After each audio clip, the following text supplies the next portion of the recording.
রব্বুনাল্লাযী আ'তা কুল্লা শাইইন খালকাহু সুম্মা হাদা।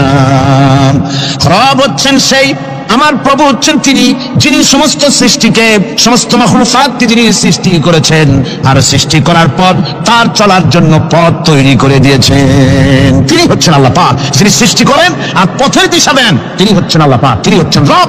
শুধু বানান না, বানাবার পরে তার প্রয়োজনটা মিটাই দেন।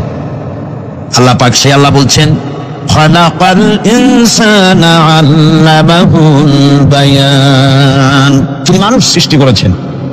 আমি সম্ভবত দ্বিতীয় দিনে আপনাদেরকে বলেছিলাম, মানুষ বানর থেকে আসে নাই, মানুষ ওরাং ওটাং থেকে আসে নাই, মানুষ শিম্পাজি থেকে আসে নাই, মানুষ বাঁদরের গোষ্ঠী নয়, মানুষ এসেছে মাটি থেকে, আদম থেকে। মানুষের পূর্বপুরুষ হচ্ছেন হযরতে আদম আলাইহিস সালাম। মানুষের পূর্বপুরুষ কে? আদম আলাইহিস সালাম। আর মানুষের পূর্বপুরুষ হচ্ছেন আদম আলাইহিস সালাম, আর তার উৎপত্তি হচ্ছে মাটি থেকে। মানুষ এসেছে আদম থেকে, আদম এসেছে মাটি থেকে।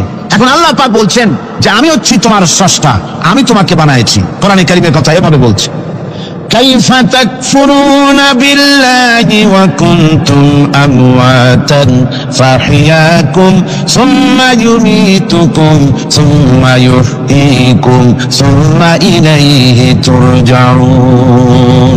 হে মানুষ, তোমরা কিভাবে কুফরি করো, অস্বীকার করো, আল্লাহর সাথে নাফরমানি করো? কিভাবে করো? যে আল্লাহ তুমি ছিলে মৃত্যু, তোমাকে আল্লাহ পাক জিন্দা করেছেন। এই জিন্দা থেকে আবার মৃত্যু করবেন, আবার মৃত্যু থেকে তোমাদেরকে জিন্দা করবেন, আবার সেই আল্লাহর কাছে তোমাদেরকে ফিরে আসতে হবে। সুতরাং মানুষ জন্মের পূর্বে সব মৃত্যু ছিল, একথা তো আজ বিজ্ঞানসম্মত কথা, বৈজ্ঞানিক সত্য কথা। মানুষ জন্মের আগে মৃত্যু ছিল। কিভাবে? মানুষের উৎপত্তি থেকে এলো? কোরআনে কারীম তা পরিষ্কার করে বলছে, তোমাকে কিভাবে সৃষ্টি করেছে তুমি দেখো। সন্তান মায়ের জরায়ুতে আসার পূর্বে সে ছিল পিতার শুক্রকীট আর মায়ের ডিম্বাণু, অর্থাৎ স্পার্মাটোজন এবং ওভাম, এই দুটি জিনিসের মধ্যে সে বিভক্ত ছিল। মায়ের বক্ষপিঞ্জর এবং পিতার পৃষ্ঠদেশ থেকে সবেগে নির্গত এক ফোঁটা পানি দিয়ে আমি আল্লাহ পাক তোমাকে সৃষ্টি করেছি। কোরআনে কারীম বলছে, هل أتى على الإنسان حين من الدهر لم يكن شيئا مذكورا। মানুষের জীবনে কি এমন এক সময় এসেছিল না যখন সে উল্লেখযোগ্য বিষয় বস্তু হিসেবে পরিগণিত ছিল না? তোমার নাম ছিল না, পরিচয় ছিল না, কিছুই ছিল না, দুনিয়ার কেউ তোমাকে জানতো না, শুনতো না। আমি আল্লাহ পাক তোমাকে সৃষ্টি করেছি। তুমি কোত্থেকে এলে?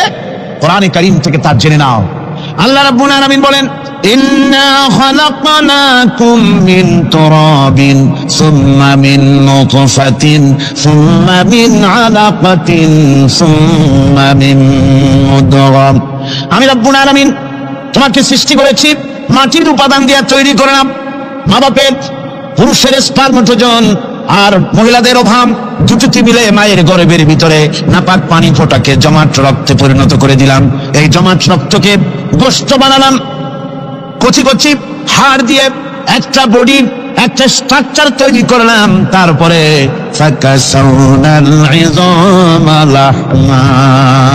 গোশত দিয়ে, রক দিয়ে, চামড়া দিয়ে সুন্দর করে ছাউনি দিয়া মায়ের গর্ভের ভিতরে আমি আল্লাহ রাব্বুল আলামিন তোমাকে বানাইছি। মায়ের পেটের ভিতরে ফি কারারিন মাকিন, একটি সুরক্ষিত জায়গায় তোমাকে আমি রেখে দিলাম, যেখানে কোনো রোগ, কোন সার যেখানে পৌঁছতে পারবে না, কোন অসুবিধা হবে না, এমন একটা জায়গায়, এমন একটা ইন্টেনসিভ কেয়ার ইউনিটের ভিতরে রেখেছি। সুবহানাল্লাহ, একটা ইন্টেনসিভ কেয়ার ইউনিট, যেখানে কোন রকমের কোন চাল প্রবেশ করে বা করবার কোনো ক্ষমতা নাই কারো। এমন একটা যে একটা প্যাকেট, সুন্দর একটা প্যাকেট, একটা কভারের মধ্যে তোমাকে তৈরি করা হলো মায়ের পেটের মধ্যে। আল্লাহ পাক বলছে, খালাকাল ইনসানা আল্লামাহুল বায়ান। আমি মানুষকে সৃষ্টি করেছি। কেমনে সৃষ্টি করলাম? সাথে এতক্ষণ বললাম, এইভাবে করে মানুষ সৃষ্টি করেছি। দেখো তোমার নিজের দিকে তাকাও। ফালইয়ানজুরিল ইনসানু মিম্মা খুলিক। কিভাবে মানুষ তোমাকে সৃষ্টি করা হলো একবার তাকায় দেখো, তোমার শরীরের দিকে একটু তাকায় দেখো তো, কেমনে আমি বানাইলাম, কিভাবে তৈরি করলাম। লক্ষ্য করো, এই যে মাথা, এই মাথাটার ভিতরে আছে কি? মগজ, ব্রেইন। বিজ্ঞানীরা বলেছেন এতে 1000 মিলিয়ন নার্ভ সেলস আছে। মধ্যে 1000 মিলিয়ন নার্ভ সেল সেল হচ্ছে CELL, সেল। সেল মানে কোষ। এই 1000 অনুভূতি কোষ, 1000 মিলিয়ন অনুভূতি কোষ রয়েছে মাথার ভেতরে। মস্তিষ্কের এসব কোষগুলি, এসব সেলগুলি, তার মধ্যে আবার আছে নার্ভ ফাইবার, অর্থাৎ সূক্ষ্ম সূক্ষ্ম নার্ভ সুতা সমগ্র শরীরের মধ্যে তা ছড়িয়ে দেওয়া আছে। এই সূক্ষ্ম সুতার মাধ্যমে ঘন্টায় 70 মাইল বেগে শরীরের প্রত্যেকটা অঙ্গ প্রত্যঙ্গের খবর মস্তিষ্কের মধ্যে চলে যায়। সুবহানাল্লাহ ওয়া বিহামদিহি। আপনার পায়ে যদি কাটা ফোটে, শরীরে যদি ব্যথা লাগে, ঘন্টায় 70 মাইল বেগে সূক্ষ্ম সূক্ষ্ম যে তারগুলি আল্লাহ দিয়েছেন, ওই তারের মাধ্যমে আপনার মাথায় চলে যায়। মস্তিষ্কে গেলে পরে তড়িৎ গতিতে সিদ্ধান্ত হয় কাটা তুলতে হবে। অথবা একটা সাপ দেখেছেন, সাপ প্রথম চোখ দিয়ে দেখলেন, চোখ, এই চোখের ভিতরে আপনার 130 মিলিয়ন লাইট রিসেপ্টর আছে, অর্থাৎ বিভিন্ন দৃশ্যকে, ছবিকে ক্যাচ করার মতো 130 মিলিয়ন লাইট রিসেপ্টর গ্রহণযোগ্য মেশিন রয়েছে চোখের ভিতর। চোখ দিয়ে সাপ দেখলেন, চোখের ভিতরে রয়েছে আবার অসংখ্য তার। এই অসংখ্য তার ব্রেনের সঙ্গে জুড়ে দেওয়া আছে। চোখ সাপ দেখলো, 70 মাইল বেগে প্রতি ঘন্টায় এই খবর তড়িৎ প্রবাহের মতো মস্তিষ্কের ভেতরে চলে গিয়েছে। মস্তিষ্ক সঙ্গে সঙ্গে ডিসিশন দিচ্ছে, দৌড় মারো, অথবা লাঠি হাতে নাও, অথবা যে কোনো একটা পজিশন তাকে সাথে সাথে সিদ্ধান্ত দিয়ে দিচ্ছে। যদি বলেন সুবহানাল্লাহ। এই অনুভূতি শক্তি যদি আল্লাহ পাক না দিতেন মানুষের শরীরে, পায়ের মধ্যে পাথর ঢুকলে, কাঁচা তো কাঁচা, পাথর ঢুকলেও টের পাইতাম না। আল্লাহ পাক এই ব্যবস্থা করে দিয়েছেন মস্তিষ্কের মধ্যে এতগুলি সেল, প্রত্যেকটা সেলের আলাদা আলাদা কাজ। সুখ, দুঃখ, ভালোবাসা, মহব্বত, আনন্দ, স্বাদ ইত্যাদি জিনিসের অনুভূতি মস্তিষ্কের ভেতর থেকেই হয়। এখানে সেগুলি রেখে দেওয়া হয়েছে। তারপরে রয়েছে এই মস্তিষ্কের ভেতরে মেমোরি, স্মৃতি, স্মৃতি শক্তি। দেখুন, এই যে টেপ রেকর্ডারে ওয়াজগুলি রেকর্ড হচ্ছে, তাফসীর রেকর্ড হচ্ছে। কিছুদিন পর ওই রেকর্ডের উপরে আর একটা কথা যদি উঠান, তাহলে প্রথম কথা থাকবে? প্রথম গান বা ওয়াজ থাকবে? নষ্ট হয়ে যাবে। কিন্তু আল্লাহ রাব্বুল আলামিন আপনার আমার মাথার ভিতরে এমন এক ফিতা দিয়ে দিয়েছেন, এমন একটা মেমোরি ফিতা দিয়েছেন, যেই ফিতার ভিতরে হাজার হাজার, লক্ষ লক্ষ, কোটি কোটি সমস্ত কথাগুলি ধরবে, আপনি মুখস্থ করতে পারবেন। আগে যা মুখস্থ করেছেন, পরে মুখস্থ করলে পরে আগেরটা মুছে যাবে না। সুবহানাল্লাহ ওয়া বিহামদিহি। কি সুন্দর করে মস্তিষ্কের ভেতরে এই মেমোরি শক্তিকে আল্লাহ পাক তৈরি করে দিয়েছেন। চিন্তা করলে মাথা নত হয়ে যাবে আল্লাহর দরবারে। আল্লাহ পাক বলছেন, এই জিনিস আমি তোমার মাথার মধ্যে রেখেছি। দেখুন, মানুষ কত কথা বলে, কত বই পড়ে, মানুষের মাথায় যত কথা আছে সব কথা যদি লিপিবদ্ধ হয়, ভলিউম হয়ে যাবে, যা একটা লাইব্রেরিতে ধরা সম্ভব নয়। অর্থাৎ আপনার মাথাটা হচ্ছে একটা বিশ্বকোষ, আপনার মাথাটা হচ্ছে একটা বিরাট বিশ্বজোড়া লাইব্রেরি। জোরে কান সুবহানাল্লাহ ওয়া বিহামদিহি। আপনার মাথায় যা আছে তা আপনার কোনো বিল্ডিং এর মধ্যে ধরবে না, কোনো গ্রামের, কোনো দেশের মধ্যে তা ধরবে না। এত জিনিস আপনার মাথার মধ্যে আছে, ঠিক কিনা? এরপরে আল্লাহ পাক একটা চোখ আমাদের দিলেন। আল্লাহ রাব্বুল আলামিন বলেন, আলাম নাজআল লাহু আইনাইনি ওয়া লিসানান ওয়া শাফাতাইন ওয়া হাদাইনাহুন নাজদাইন। আমি কি তোমাদেরকে দুটি চক্ষু আর জিহ্বা, আর তোমাদেরকে আমি কি তোমাদের দুটি চক্ষু, দুটি ঠোঁট আর জিহ্বা কি আমি তোমাদের দেই নাই, যা দিয়া তোমরা দেখতে পাও, যা দিয়া তোমরা অনুভূতি, মাথার ভিতরে অনুভূতি জাগে? এই যে দুটো চোখ দিলাম, সুবহানাল্লাহ। সুবহানাল্লাহ বলেন। দুটি চোখ আছে বলে এই সুন্দর পৃথিবী দেখতে পাই। চোখ দুটি না থাকলে পৃথিবী অন্ধকার, মা দেখতে পাবো না, কোরআন দেখতে পাবো না, পৃথিবী দেখতে পাবো না, বাপ দেখতে পাবো না, সন্তান দেখতে পাবো না, দুনিয়াটা মিথ্যা হয়ে যাবে, ঠিক কিনা? ছোট্ট চোখ, 1 থেকে 1.5 ইঞ্চির ভিতরে এত সুন্দর দুটি ক্যামেরা, সে ক্যামেরা দিয়া দুনিয়ার সব কিছুকে ক্যাচ করা যায়, সব ক্যাচ করা যায়। বলুন তো, এমন একটা বাক্স আপনারা কেউ বানাই দিতে পারবে যে বাক্সের ভিতরে হাতি, ঘোড়া, বাঘ, ভল্লুক, ময়না, টিয়া, পাহাড়, পর্বত, নদ, নদী, কীট, পতঙ্গ, তরু, লতা, গাছপালা, গোষ্ঠী সুদ্ধা ধরবে, আরো খানিকটা জায়গা বাকি থাকবে, এরকম একটা বাক্স কেউ বানাই দিতে পারবে? পারবে। এমন একটা বাক্স পৃথিবীর কোন মিস্ত্রি বানাতে পারবে না। কিন্তু আল্লাহ রাব্বুল আলামিন আপনার আমার কপালের নিচে 1 থেকে 2 ইঞ্চির ভিতরে এমন 2টা ফিল্ম বক্স তৈরি করে দিয়েছেন, যা দিয়ে তাকাবেন আপনি, কোটি কোটি মানুষ দেখবেন, পাহাড় দেখবেন, সমুদ্র দেখবেন, সূর্য দেখবেন, চন্দ্র দেখবেন। এত কিছু দেখার পরেও চোখের ভিতরে আরো খানিকটা জায়গা ফাঁকা থেকে যায়। কি বিরাট নিয়ামত এই চোখ আল্লাহ পাক আমাদেরকে দান করেছেন। এই চোখকে হেফাজতের জন্য আবার চোখের উপরে সানসেট তুলে দেওয়া আছে, সানসেট ঢুল, আল্লাহ ভুল লাগাই দিয়েছেন, নিচে একটু হাড় জায়গায় দিয়েছেন, উপরে সানসেট, ভেতরে চোখ, যাতে করে বল এসে লাগলে পরে চোখটা গলে না যায়, আছাড় খেলে পরে চোখটা গলে না যায়, চোখটাকে সেফ সাইডে রেখে দিয়েছেন আল্লাহ পাক সুবহানাহু ওয়া তাআলা। আল্লাহ পাকের কাছে শুকরিয়া তো আদায় করলাম না, আদায় করি। আসুন পড়ি আমরা সবাই, আলহামদুলিল্লাহি রাব্বিল আলামিন। আল্লাহ পাক বলেন জিহ্বা দিলাম আমি তোমাকে, এই জিহ্বার ভিতরে 3000 আস্বাদন স্তর আছে। বিজ্ঞানীরা বলেছেন একটা জিহ্বার মধ্যে 3000 আস্বাদন স্তর আছে। প্রত্যেকটা স্তরের সাথে মস্তিষ্কের সাথে তার লাগানো আছে। জিহ্বায় সব জিনিসের টেস্ট নেবেন আর তার অনুভূতি, তার স্বাদটা ওখানে টের পাবে মস্তিষ্কের ভেতরে। এই জিহ্বা আল্লাহ পাক দান করে দিলেন মুখের মধ্যে, সুবহানাল্লাহি ওয়া বিহামদিহি।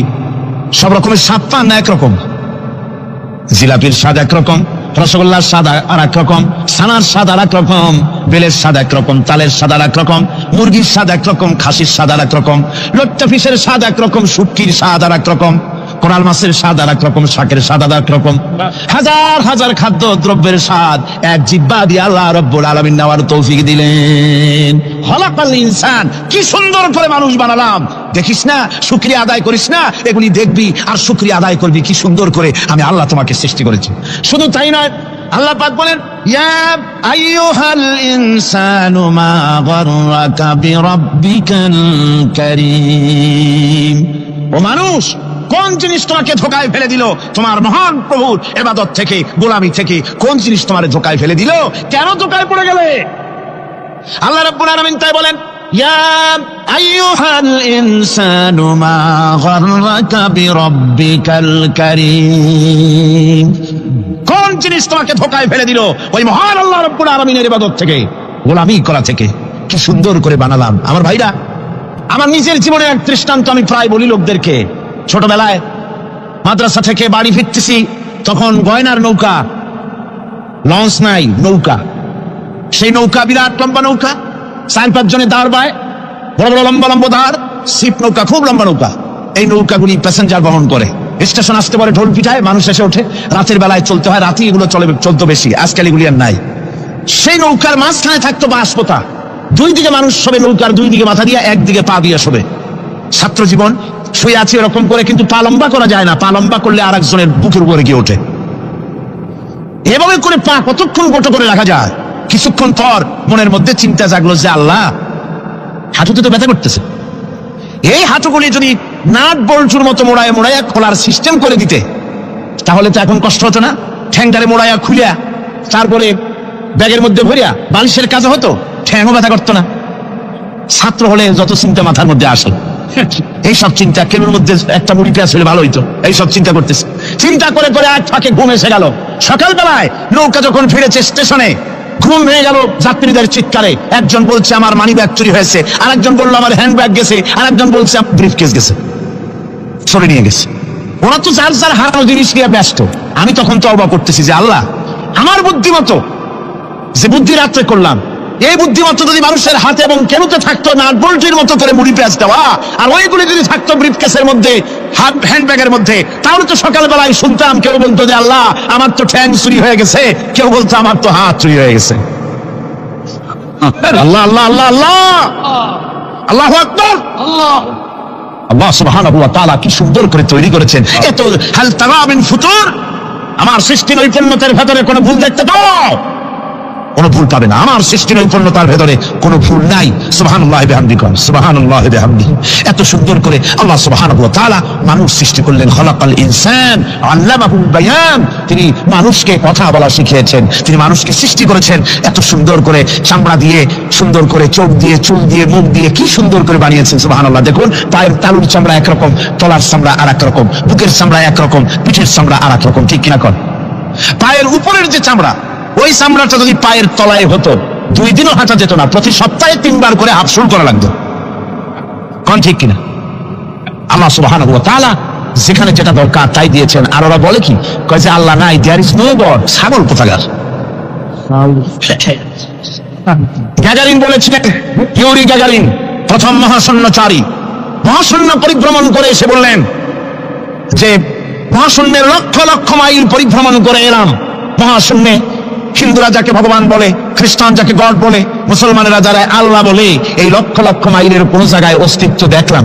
কিসের আল্লাহ, কিসের গড? নাউযুবিল্লাহি মিন যালিক। কত বড় ছাগল! তুমি দেখ আল্লাহ রে, তুমি তো নিজের শরীরই নিজে দেখো না। আমরা কি আমাদের নিজের শরীরটা দেখি? আয়নার সাহায্য ছাড়া হাতটা কেমন, হিপটা কেমন, ব্যাকটা কেমন, পেছনের উল্টা দেখতে কেমন, আজ পর্যন্ত আয়নার সাহায্য ছাড়া দেখতে পারি নাই। নিজের শরীরটাই দেখতে পারি নাই, আর এই শরীরের স্রষ্টাকে দেখতে চাই। সাহস তো কম না পাগলের। আল্লাহ সুবহানাহু ওয়া তাআলা তিনি মানুষকে সৃষ্টি করেছেন, কত সুন্দর করে তিনি বানিয়েছেন। একবার লক্ষ্য করে দেখো, শুকরিয়া আসবে আল্লাহর দরবারে, মাথা নত হয়ে আসবে। কি সুন্দর করে আল্লাহ পাক বানিয়েছেন। মানুষের শরীরে কিডনি লাগবে দুটি, কিডনি লাগবে একটা। কিডনি কি? কিডনি হচ্ছে আপনার পেশাবকে ছেঁকে বের করে দেয়। একটা দারুণ জিনিস আপনার শরীরের জন্য। কিডনি যদি ইনঅ্যাক্টিভ হয়ে যায়, হাত পায়ে পানি এসে হাত পা ফুলে আপনি মৃত্যুর দিকে এগোতে থাকবেন। এই কিডনি, এই ছাকনি মাত্র একটা হলে চলে, কিন্তু আল্লাহ পাক ছাকনি এই কিডনি দিয়েছেন দুটো। কটা দিলেন? দুটো। একটা যদি কখনো ডিসঅর্ডার হয়ে যায়, আর একটা দিয়ে যেন আমার বান্দা কাজ চালায় নিতে পারে। সুবহানাল্লাহ ওয়া বিহামদিহি, সুবহানাল্লাহ। চোখ তো একটা হলেও হয়, কিন্তু আল্লাহ চোখ দিলেন দুটো। কটা দিয়েছেন? দুটো চোখ দিয়েছেন, দুটো কান দিয়েছেন। আমি অবাক হয়ে গিয়েছি যখন আমার ছেলের চিকিৎসা চলতেছিল সিঙ্গাপুর মাউন্ট এলিজাবেথ হসপিটালে। 7টা অপারেশন হয়েছে। আমার ছেলে কারিবুল মত, একেবারে মৃত্যুর দুয়ারে চলে গিয়েছিল। 7টি অপারেশন, 40 ব্যাগ রক্ত লেগেছে। 2.5 ফিট তার ইন্টেস্টাইন কেটে ফেলেছে, 2.5 ফিট খাদ্য নালী কেটে ফেলে দিয়েছে। আমি ডাক্তারকে জিজ্ঞেস করলাম, সার্জনকে, 2.5 ফিট তার খাদ্য নালী তুমি কেটে ফেললে, আমার এই ছেলে খেয়ে হজম করবে কি করে? তার খাওয়াটা হয় প্রবলেম হবে না? ডাক্তার আমাকে যা বলল, শোনা মাত্র আমার চোখে পানি এসে গেল। ডাক্তার বলল, তুমি জানো না, আমি তো মাত্র 2.5 ফিট কেটেছি। তোমার স্রষ্টা, এই পৃথিবীর স্রষ্টা মানুষ যিনি সৃষ্টি করেছেন, প্রত্যেক মানুষের পেটের ভিতরে এই খাদ্য নালীকে রব্বুল আলামিন 22 ফিট লম্বা করেছেন। 22 ফিট লম্বা আছে এটা। আমি তো মাত্র 2.5 ফিট কেটেছি। কোন প্রয়োজনে যদি কাটতে কাটতে আরো কাটা হয়, 10 ফিটও কাটা হয়, কষ্ট হবে না। সুবহানাল্লাহ ওয়া বিহামদিহি। তার শ্বাস নেওয়ার জন্য, প্রশ্বাস নেওয়ার জন্য কি ব্যবস্থা আল্লাহ পাক করেছেন। হার্ট, মানুষের হার্ট বিট হচ্ছে, এটাকে হার্ট বিট যেটা হয়, সংকোচন সম্প্রসারণ। এই যে মানুষ, ডাক্তাররা বলে রোগী হার্ট অ্যাটাক করেছে, হার্ট অ্যাটাক করেছে। হার্ট অ্যাটাক করলো, অ্যাটাকটা কি? অ্যাটাকটা হচ্ছে সংকোচন সম্প্রসারণ, সংকোচন সম্প্রসারণ, এরকম হচ্ছে। হঠাৎ করে এটা অ্যাটাক করলো, আর যদি ছেড়ে না দেয়, এটাই অ্যাটাক করা, এটাই তার জীবনটা শেষ হয়ে যাওয়া। ডাক্তাররা বলেছেন যে মানুষের শরীরের সবকিছু চিন্তা করে, গবেষণা করে বহুত কিছু বুঝেছি, কিন্তু হার্টটা এরকম পাঞ্চিং কেন করে, এই জিনিস আজও পর্যন্ত আমাদের মাথায় ঢোকে নাই। সুবহানাল্লাহ ওয়া বিহামদিহি। আল্লাহ পাক কি সুন্দর করে এই পাঞ্চিং এর মাধ্যমে, হার্ট যেভাবে করতেছে, এই পাঞ্চিং এর মাধ্যমে সমস্ত শরীরের রক্তগুলি পা থেকে শুরু করে মাথা পর্যন্ত সব ছড়িয়ে দেওয়া হচ্ছে। এভাবে ছড়িয়ে দেওয়া হচ্ছে যাতে করে মানুষ জীবিত থাকে, শরীরের রক্ত গরম থাকে, হিম শীতল হয়ে মানুষ যেন মারা না যায়। এই জন্য আল্লাহ সুবহানাহু ওয়া তাআলা এত সুন্দর ব্যবস্থা করেছেন। এক সময় আঘাত পেয়ে অনেকগুলি রক্ত যদি পড়ে যায়, মানুষ রক্ত শূন্যতায় মরবে না, আবার খানিকটা রক্ত রিজার্ভও থাকে।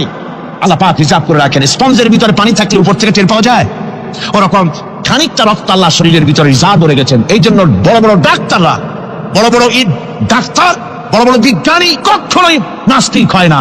এইসব দৃশ্য দেখে তারা মনে করে নিশ্চয়ই একজন কেউ আছেন যিনি এগুলি তৈরি করেছেন, এগুলি এমনি এমনি হয় নাই। যিনি তৈরি করেছেন তিনি কে? তিনি হচ্ছেন আল্লাহ সুবহানাহু ওয়া তাআলা। তিনি এগুলি সৃষ্টি করেছেন, তিনি এগুলি তৈরি করেছেন। ওই আল্লাহ পাকের কাছেই আমাদের সকলকেই ফিরে যেতে হবে। আল্লাহ রাব্বুল আলামিন তিনি বলছেন, আমি মানুষ সৃষ্টি করেছি। খালাকাল ইনসানা আল্লামাহুল বায়ান। মানুষ সৃষ্টি করেছি, শুধু মানুষকে সৃষ্টি করি নাই, আমি আবার তার জোড়াও তৈরি করে দিয়েছি। মানুষ একা একা না, পৃথিবীতে সব জোড়ায় জোড়ায় তৈরি করেছি। উদ্ভিদের মধ্যে জোড়া তৈরি করেছি, প্রাণী জগতের মধ্যে জোড়া তৈরি করেছি। এই দুনিয়ার ভিতরে যা কিছু আছে, উদ্ভিদ হোক আর মানুষ হোক, প্রাণী জগৎ হোক, সবগুলিকে আমি আল্লাহ জোড়া বানাইছি, জোড়ায় জোড়ায় নর এবং নারী সবগুলির মধ্যে করে দিয়েছি। ওয়া মিন আয়াতিহি আন খালাকা লাকুম মিন আনফুসিকুম আজওয়াজান লিতাসকুনু ইলাইহা ওয়া জাআলা বাইনাকুম মাওয়াদ্দাতান ওয়া রাহমা। আল্লাহ রাব্বুল আলামিন বলেন, আমার অগণিত নিদর্শনের ভিতরে এটাও একটি নিদর্শন যে আমি তোমাদের থেকে তোমাদের জোড়া তৈরি করেছি, তোমাদের স্ত্রীদেরকে তৈরি করেছি, যাতে করে তোমরা তাদের কাছে শান্তি পাও। আর তোমাদের মধ্যে ভালোবাসা সৃষ্টি করেছি, মহব্বত সৃষ্টি করে দিয়েছি। আর পরিণত বয়সে এই মহব্বতকে আমি আল্লাহ করুণার সহৃদয়তায় পরিণত করে দেই। তোমার থেকে তোমার জোড়া নারী সৃষ্টি করেছি, স্ত্রী। সেই স্ত্রীর কাছে তুমি তোমার স্বস্তি শান্তি ফিরে পাবে। আর যখন বৃদ্ধ হয়ে যাবে তখন এই ভালোবাসাটা আমি করুণা আর মহব্বতের মধ্যে পয়দা করে দেই। এর দ্বারা এই ভালোবাসা এবং মহব্বতের মাধ্যমে সন্তান সন্ততি পৃথিবীতে আসে, নাতি আসে, পৌত্র আসে, পৌত্রী আসে। এভাবে করে আত্মীয় স্বজন পরিবেষ্টিত অবস্থায় দুনিয়ায় মানব বংশ আমি এভাবে করে বৃদ্ধি করি। আর এরপরে মানব সৃষ্টি করে মানুষকে এক পরিবেশ সৃষ্টি করে দিয়ে তাকে কথা বলারও আমি ভাষা শিখিয়েছি। আল্লামাহুল বায়ান, মানুষকে আমি কি শিক্ষা দিয়েছি? কথা বলতে আমি শিক্ষা দিয়েছি। কথা বলার কারণেই মানুষ আর কথা বলতে পারে না বলে মানুষের সাথে পশুর সাথে এই বিরাট পার্থক্য। পশু কথা বলতে পারে না, মানুষ কথা বলতে পারে। কথা বলা হচ্ছে মানুষের একটা বিশেষ বৈশিষ্ট্য। আর বায়ান শব্দের অর্থ শুধু কথা নয়, বায়ান শব্দের অর্থ হচ্ছে চেতনা, বুদ্ধি, অনুভূতি, প্রজ্ঞা, মেধা, চিন্তা, বিবেচনা, ইচ্ছা শক্তি, প্রতিরোধ শক্তি, এই সবগুলি বায়ানের ভিতরে সীমাবদ্ধ। যে আমি বায়ান শিক্ষা দিয়েছি, তার মানে এতগুলি জিনিস আমি তোমার মধ্যে আমি সৃষ্টি করে দিয়েছি মানুষের মধ্যে। এরপরে এই বায়ান একটি শিক্ষা। শিক্ষা বলতে বোঝায়, এই শিক্ষাটা আল্লাহ সবাইকে দিয়েছেন। মাছ সাঁতার কাটতে পারবে, পাখি আকাশে উঠতে পারবে। পাখিকে আল্লাহ ওড়ার ক্ষমতা দিয়েছেন। মুরগির বাচ্চা ডিমের থেকে বের করে পানির মধ্যে ছেড়ে দিবেন, ও সাঁতার কাটতে পারবে না। আপনি মানে কোন মুরগির ডিমের ভিতরে মুরগির বাচ্চা, হাঁসের ডিমের ভিতরে হাঁসের বাচ্চা, সে কি করে বোঝে ডিমের কোন অংশ পাতলা? সেই অংশটা সে অপারেশন শুরু করে দেয়। সে কিন্তু সব জায়গায় ঠকায় না।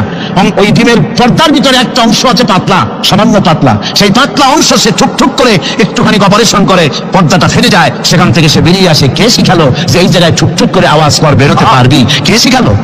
আল্লাহ শিক্ষা দিয়েছে। এটা বায়ানের অন্তর্গত। মানুষকে দিয়েছেন বায়ান, ওকে দিয়েছেন শিক্ষা। হাঁসের বাচ্চা পানির ভিতরে ছেড়ে দিলে ওকে সাঁতার কাটতে হবে, কে শিখালো? আল্লাহ পাক। বাতাসে পাখিরা উড়ে বেড়ায় ডানা মেলে। আওয়ালাম ইয়ারাও ইলা তায়রি সাফাতিন ওয়া ইয়াকবিদনা মা ইউমসিকুহুন্না ইল্লার রহমান। দেখে নাকি তারা পাখিটি কেমন? মেলি দুটি লঘু ডানা উড়িয়া বেড়ায়, শূন্যের পরে নাহি তার কোনো মানা।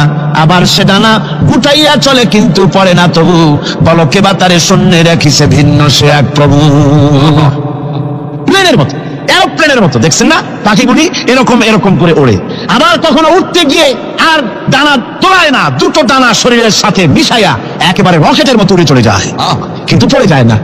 কে তাকে শূন্যের উপরে রেখেছে? ধরে কম কে রেখেছে? এই ট্রেনিং আল্লাহ পাক তাকে দিয়েছেন। আল্লাহ পাক তাকে শিক্ষা দিয়েছেন। এই শিক্ষা, পানিতে সাঁতার কাটবে মাছ, বায়ুতে ভেসে বেড়াবে পাখি, তারপরে মানুষের চোখের পলক পড়বে, পাকস্থলী হজম করবে, এসব শিক্ষা আল্লাহ দিয়েছেন। প্রত্যেকটা জিনিসকে সৃষ্টি করেছেন, আর তার কাজটাও কিভাবে হবে তাও আল্লাহ পাক শিখিয়ে দিয়েছেন। এই জন্য শুধুমাত্র এই শিক্ষাটুকুনি নয়, মূল শিক্ষা হচ্ছে আল্লামাহুল বায়ান। এর আসল অর্থ হলো মানুষের জ্ঞানের পূর্ণতার জন্য আল্লাহ পাক বায়ান দিয়েছেন। সে বায়ান হচ্ছে কোরআনে কারীম। সে বায়ান কি?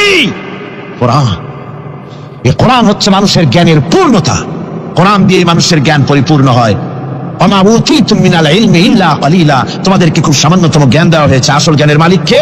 আল্লাহ সুবহানাহু ওয়া তাআলা।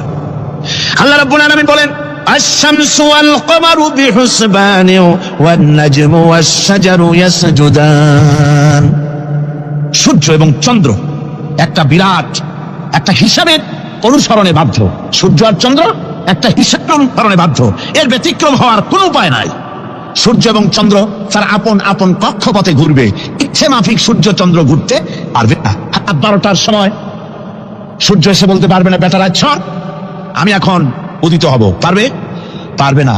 দিনের দুপুরের সময় রাত এসে মাথা চালা দিয়ে জাগাতে পারবে না, দিন সরে যা, আমি এখন সবটাকে রাত বানাই দেবো, পারবে না।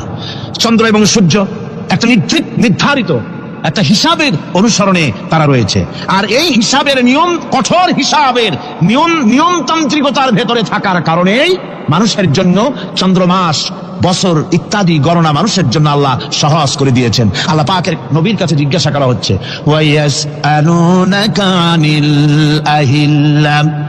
ও নবী, আপনাকে প্রশ্ন করা হয় চাঁদ সম্পর্কে। কাফেররা প্রশ্ন করেছে, চাঁদের ক্রমবর্ধমান ক্রমহ্রাস কেন, চাঁদ বাড়ে কেন, কবে কেন, আপনারা জিজ্ঞাসা করা হয়, আপনি জবাবে বলুন, কুল হিয়া মাওয়াকিতু লিন্নাস। বলুন, এ চাঁদ হচ্ছে মাস দিন বছর গণনা করার জন্য, গোটা পৃথিবীবাসীর জন্য আমি একটা স্থায়ী ক্যালেন্ডার আকাশে ঝুলাই রাখছি। সুবহানাল্লাহ। বিনা পয়সার ক্যালেন্ডার কে ঝুলাই রাখছেন? আল্লাহ সুবহানাহু ওয়া তাআলা। তিনি ঝুলিয়ে রেখেছেন এই ক্যালেন্ডারকে। আর এই চন্দ্র সূর্য নিজের ইচ্ছা মাফিক চলতে পারে না। আল্লাহ পাক কোরআনে কারিমে বলেছেন, আফা গায়রা দীনিল্লাহি ইয়াবগুন ওয়া লাহু আসলামা মান ফিস সামাওয়াতি ওয়াল আরদি তাওআন ওয়া কারহা। তোমরা কি আমার দেওয়া জীবন ব্যবস্থা ছেড়ে দিয়ে মানুষের তৈরি করা, অন্যের তৈরি করা মতবাদ গ্রহণ করতে চাও? ওয়া লাহু আসলামা মান ফিস সামাওয়াতি ওয়াল আরদ। অথচ আকাশে যা কিছু আছে, জমিনে যা কিছু আছে, সব আমার কি করছে? আমার হুকুম মেনে, আমার আনুগত্য করে তারা চলছে। আনুগত্যের সামনে মস্তক অবনত করে দিয়েছে। তাই তো আমরা দেখতে পাই তাল গাছে কোনোদিন বেল হয় না। হয়? চট্টগ্রামে হয় বোধহয়। তাল গাছে বেল হয়, নারকেল গাছে আম হয়, নিম গাছে লিচু হয়? হয় না। আল্লাহর সুন্নতের ভিতরে কোনো পরিবর্তন পাওয়া যাবে না। দেখুন, বঙ্গোপসাগরের পানি মিষ্টি না নোনা? সবাই বলুন, মিষ্টি না নোনা?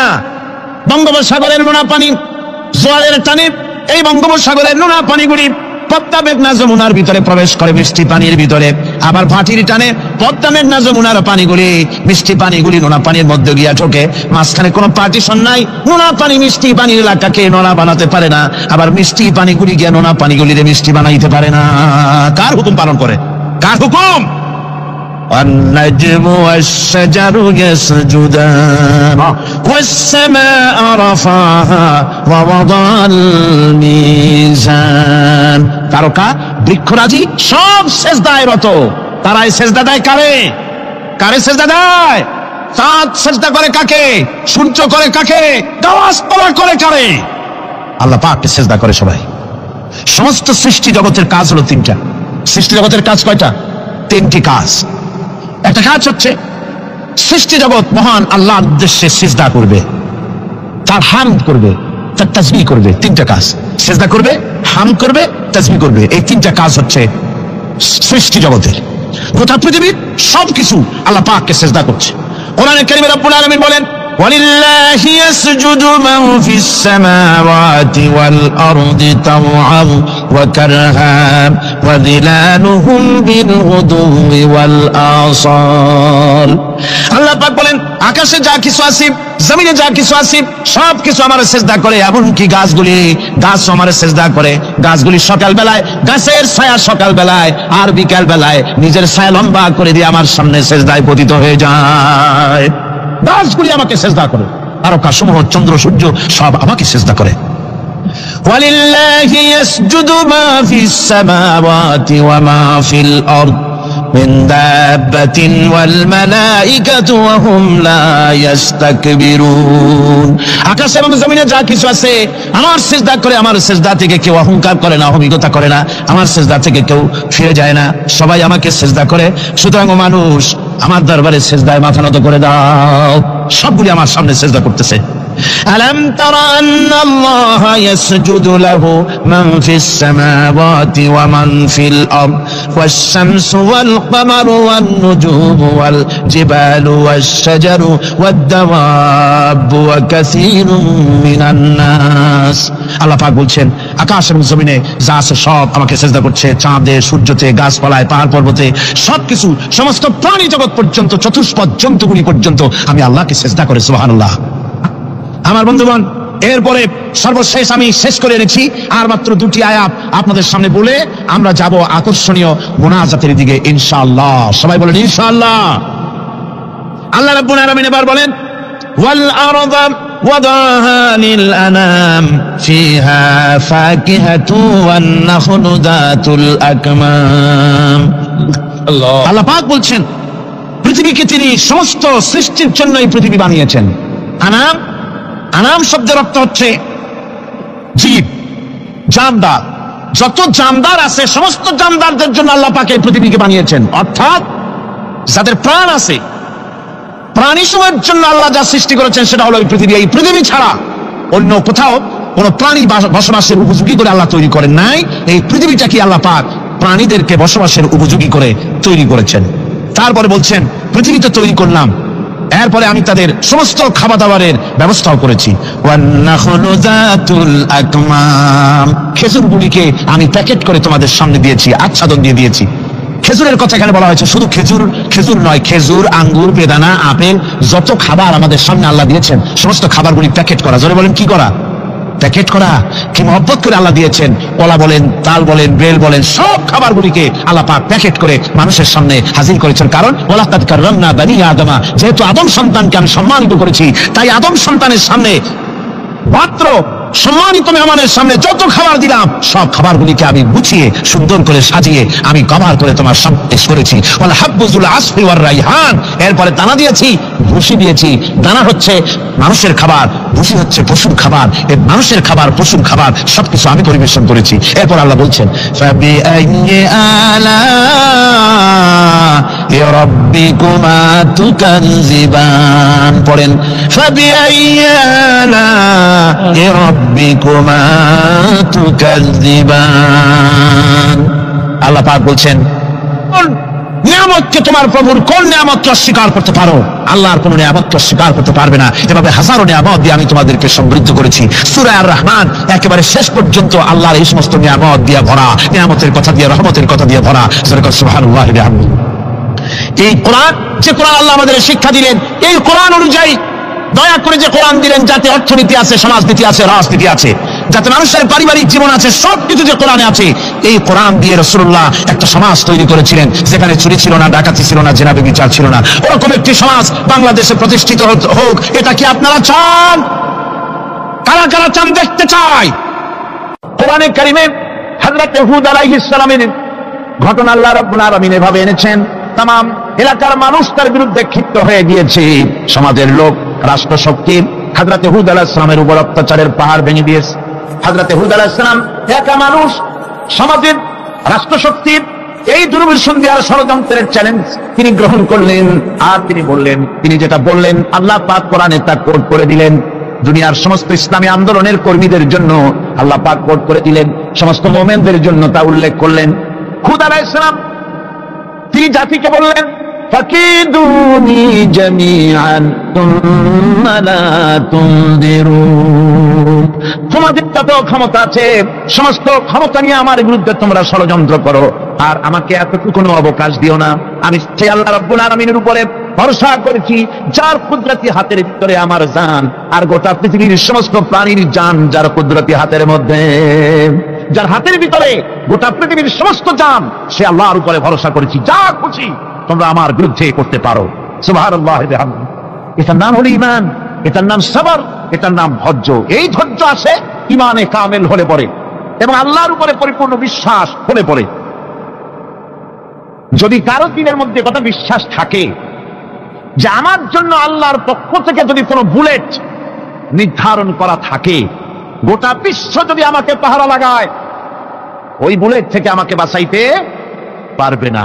আর আমার জন্য যদি একটা বুলেট আল্লাহ কর্তৃক নির্ধারিত থাকে, তাহলে গোটা পৃথিবীর মানুষ চেষ্টা করেও সেই বুলেট থেকে আমাকে রক্ষা করতে পারবে না। হযরত আইয়ুব আলাইহিস সালামের সবরের ঘটনা কোরআনে কারীম তুলে ধরেছে। হযরত আইয়ুব 18টি বছর পর্যন্ত রোগের মধ্যে পড়ে আছেন। এত অসুখ করেছে, এত রোগ, শরীর পচে গিয়েছে, গায়ে পোকা ধরেছে, দুর্গন্ধ হয়ে গিয়েছে, বিবিরা চলে গিয়েছে, ছেলে মেয়ে পাড়ার লোকেরা দূর দূর করে তাড়িয়ে দিয়েছে। এবার জঙ্গলের ভিতরে গিয়ে আশ্রয় নিয়েছেন। এমন অবস্থা হয়েছে, শরীর পচে পচে জিহ্বায় যখন পোকা ধরা শুরু করে দিল, হযরত আইয়ুব আলাইহিস সালাম তখন আল্লাহ রাব্বুল আলামিনের দরবারে এই প্রথমবারের মতো তিনি বললেন, রব্বুল আলামিন, আয় আল্লাহ তাআলা, সমস্ত শরীর জড়জড়া হয়ে গিয়েছে, গায়ে পোকা ধরেছে, আমি কোনো কথা বলি নাই, আমি খামোশ থেকে জিকির আজগার করতেছিলাম। আয় আল্লাহ, এখন দেখি আমার জিহ্বায় পোকা ধরেছে, পোকা ধরা শুরু হয়েছে। আমার জিহ্বাটায় পোকা তুমি দয়া করে দিও না, কারণ আমার জিহ্বায় যদি পোকা হয়ে যায় তাহলে তোমার মতো আল্লাহর জিকির আমি কি দিয়া করব? আমার জিহ্বাটা তুমি দয়া করে ভালো রাখো। কোরআনে কারীম বলছি, ওয়া আইয়ুবা ইয নাদা রাব্বাহু আন্নী মাসসানিয়াদ-দুররু ওয়া আনতা আরহামুর রাহিমিন। স্মরণ করো সেই সময়ের কথা যখন আইয়ুব তার রবকে ডেকে বলেছিল, আমি অসুস্থ আর তুমি তো রহমান রহিম দয়াময়। ভাষাটা দেখেন কি সুন্দর, এর থেকে কি আল্লাহর আর কিছু বলা লাগে? আল্লাহ পাকের কাছে তিনি বলতেছেন, আল্লাহ আমি তো অসুস্থ, আমি তো অসুখ করেছে আমার, আর তুমি তো দয়াময় রহমান রহিম। এক অন্ধ, ঈদের দিন কত অন্ধই তো আসে খরচ করার জন্য, ভিক্ষা করার জন্য, চতুর্দিকে ভিক্ষা করতেছে অন্ধরা। এক অন্ধ ঈদের গেটের কাছে দাঁড়ায় বলতেছে, ভাইরা আজ হচ্ছে ঈদের দিন আর আমি কিছু দেখতে পাচ্ছি না। বেশি পয়সা পাইল, মানুষের দিন তার প্রতি আকৃষ্ট হয়ে গেছে। আরে কি কথা, আজ ঈদের দিন, সকলে আনন্দ করছে আর আমি কিছুই দেখতে পাচ্ছি না। সে কিন্তু কিছু চায় নাই। ভাষার ভিতরে, কথা বলার ভিতরে এ ধরনের টেকনিক আছে। হযরত আইয়ুব আলাইহিস সালাম বললেন না যে আল্লাহ আমারে মাফ করে দাও, কষ্টের মধ্যে আছি। তিনি শুধু বলেছেন, রব্বুল আলামিন, আমি অসুস্থ হয়ে পড়েছি, আমার অসুখ করেছে, আর তোমার নাম রহমান রহিম। এতটুকু কথা বলেছেন। আল্লাহ রাব্বুল আলামিনের দরজায়, তার দরবারে আইয়ুব আলাইহিস সালামের ডাক চলে গেছে। যায় নাই? কোন অসুবিধা আছে নাকি? কোন অসুবিধা নাই। পানির তলা দিয়া যদি কেউ ডাক দেয়, পাহাড়ের ভিতরে বসে যদি কেউ ডাক দেয়, আল্লাহ রাব্বুল আলামিন তা শুনতে পান। ইউনূস আলাইহিস সালাম মাছের পেটে বসে চিৎকার মেরেছিলেন, লা ইলাহা ইল্লা আনতা সুবহানাকা ইন্নী কুনতু মিনাজ জালিমিন। যিনি বলছিলেন, আয় আল্লাহ তাআলা, আমি তোমার প্রশংসা করছি, তুমি ছাড়া উপাস্য নাই, মাবুদ নাই, আমি তোমার পবিত্রতা ঘোষণা করছি, আমি তো জালিমদের অন্তর্ভুক্ত হয়ে গেছি। বাস এতটুকুন কথাই বলেছেন। আল্লাহ পাক বলছেন, ইউনূসের ডাক তো কেউ শোনে নাই, পানির মধ্যে কেউ শোনে নাই, জমিনের কেউ শোনে নাই, মহাশূন্যের কেউ শোনে নাই, কিন্তু মাছের পেটের ভেতরে থেকে, গভীর অতল দরিয়ার তলদেশ থেকে মাছের পেটের ভিতরে বসে আমার ইউনূস যে ডাক দিল, ওই ডাক আমি আরশের মালিক আমি শুনতে পেয়েছি, আর সঙ্গে সঙ্গে জবাব দিয়েছি। ফাস্তাজাবনা লাহু ওয়া নাজ্জাইনাহু মিনাল গাম্মি ওয়া কাযালিকা নুজিল মুমিনিন। ডাকের সাড়া দিলাম, বিপদ দিয়া বাঁচাই দিলাম। শুধু ইউনূসের না, আল্লাহ পাক এ জায়গায় আবার ওয়াদা করলেন, দুনিয়ার যত মুমিন বান্দা আছে তারা যদি কখনো বিপদে পড়ে যায় আর আমারে যদি ডাকে, আমি এইরকম করে বিপদ থেকে বাঁচাইয়া দেব। আইয়ুব আলাইহিস সালাম যখন আল্লাহ রাব্বুল আলামিনের কাছে ফরিয়াদ করলেন, আল্লাহ পাক তখন বলছেন, কোরআনে কারীম বলছে, ফাস্তাজাবনা লাহু ফাকাশাফনা মা বিহি মিন দুররিন ওয়া আতাইনাহু আহলাহু ওয়া মিসলাহুম মাআহুম রাহমাতাম মিন ইনদিনা ওয়া যিকরা লিল আবিদিন। আমি আইয়ুবের দোয়া কবুল করে নিলাম, শুধু তার পরিবার বর্গই দিলাম না, বরং আরো কিছু নিয়ামত আমি তাকে দান করে দিলাম। এবং তাই জন্য, যেহেতু তারা ছিল আমার অনুগত বান্দা, আমার বাধ্যগত, আমি এই জন্য রহম করেছি, সমস্ত রোগ শোক আমি মাফ করে দিয়েছি। আমাদের সামান্য একটু জ্বর হয়, যদি 2-3 দিন জ্বর হয়েছে, জ্বর ছাড়ে না, বলে যে এত ভালো ভালো কাজ করি, তারপর আমার এত জ্বর হওয়া লাগে, অমুকরা এত পাপ করে, তা তো কিছুই হয়নি, খালি আল্লাহ আমার চোখে দেখলো, আমার বড় অসুখ, আমার অনুমতি ছাড়ি না। ভাইরা, আপনি ঠিক পান না যে কি গুনাহ আপনি করেন। কোরআনে কারীম বলছি, ওয়ামা আসাবাকুম মিন মুসিবাতিন ফাবিমা কাসাবাত আইদিকুম ওয়া ইয়াফু আন কাসীর। যত বিপদ তোমাদের উপর আছে সব দুই হাতের কামাই করা, আর আমি তো অনেকগুলো ক্ষমা করে দেই।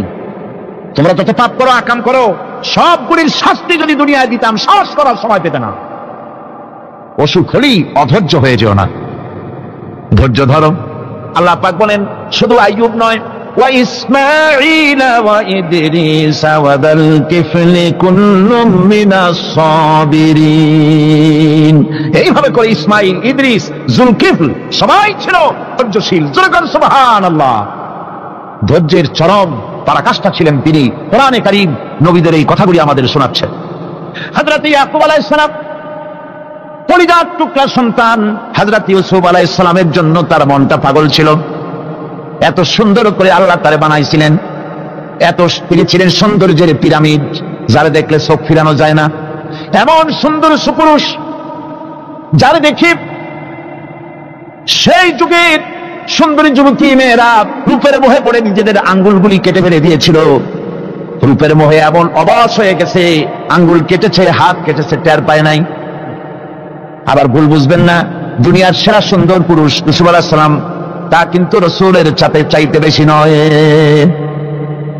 হযরত উম্মুল মুমিনিন আয়েশা রাদিয়াল্লাহু তাআলা আনহা তিনি বলেছেন, যেই সব সুন্দরী রমণীরা ইউসুফ আলাইহিস সালামকে দেখে রূপের মোহে পড়ে নিজেদের আঙ্গুলগুলো কেটে ফেলেছিল, ওরা যদি আমার হাবিবকে দেখতো, ওরা যদি আল্লাহ রাসূলকে দেখতো, তাহলে হাত কাটতে কাটতে কোন ফাঁকেতে কলিজা কেটে ফেলে দিত, ওরা টের পেত না।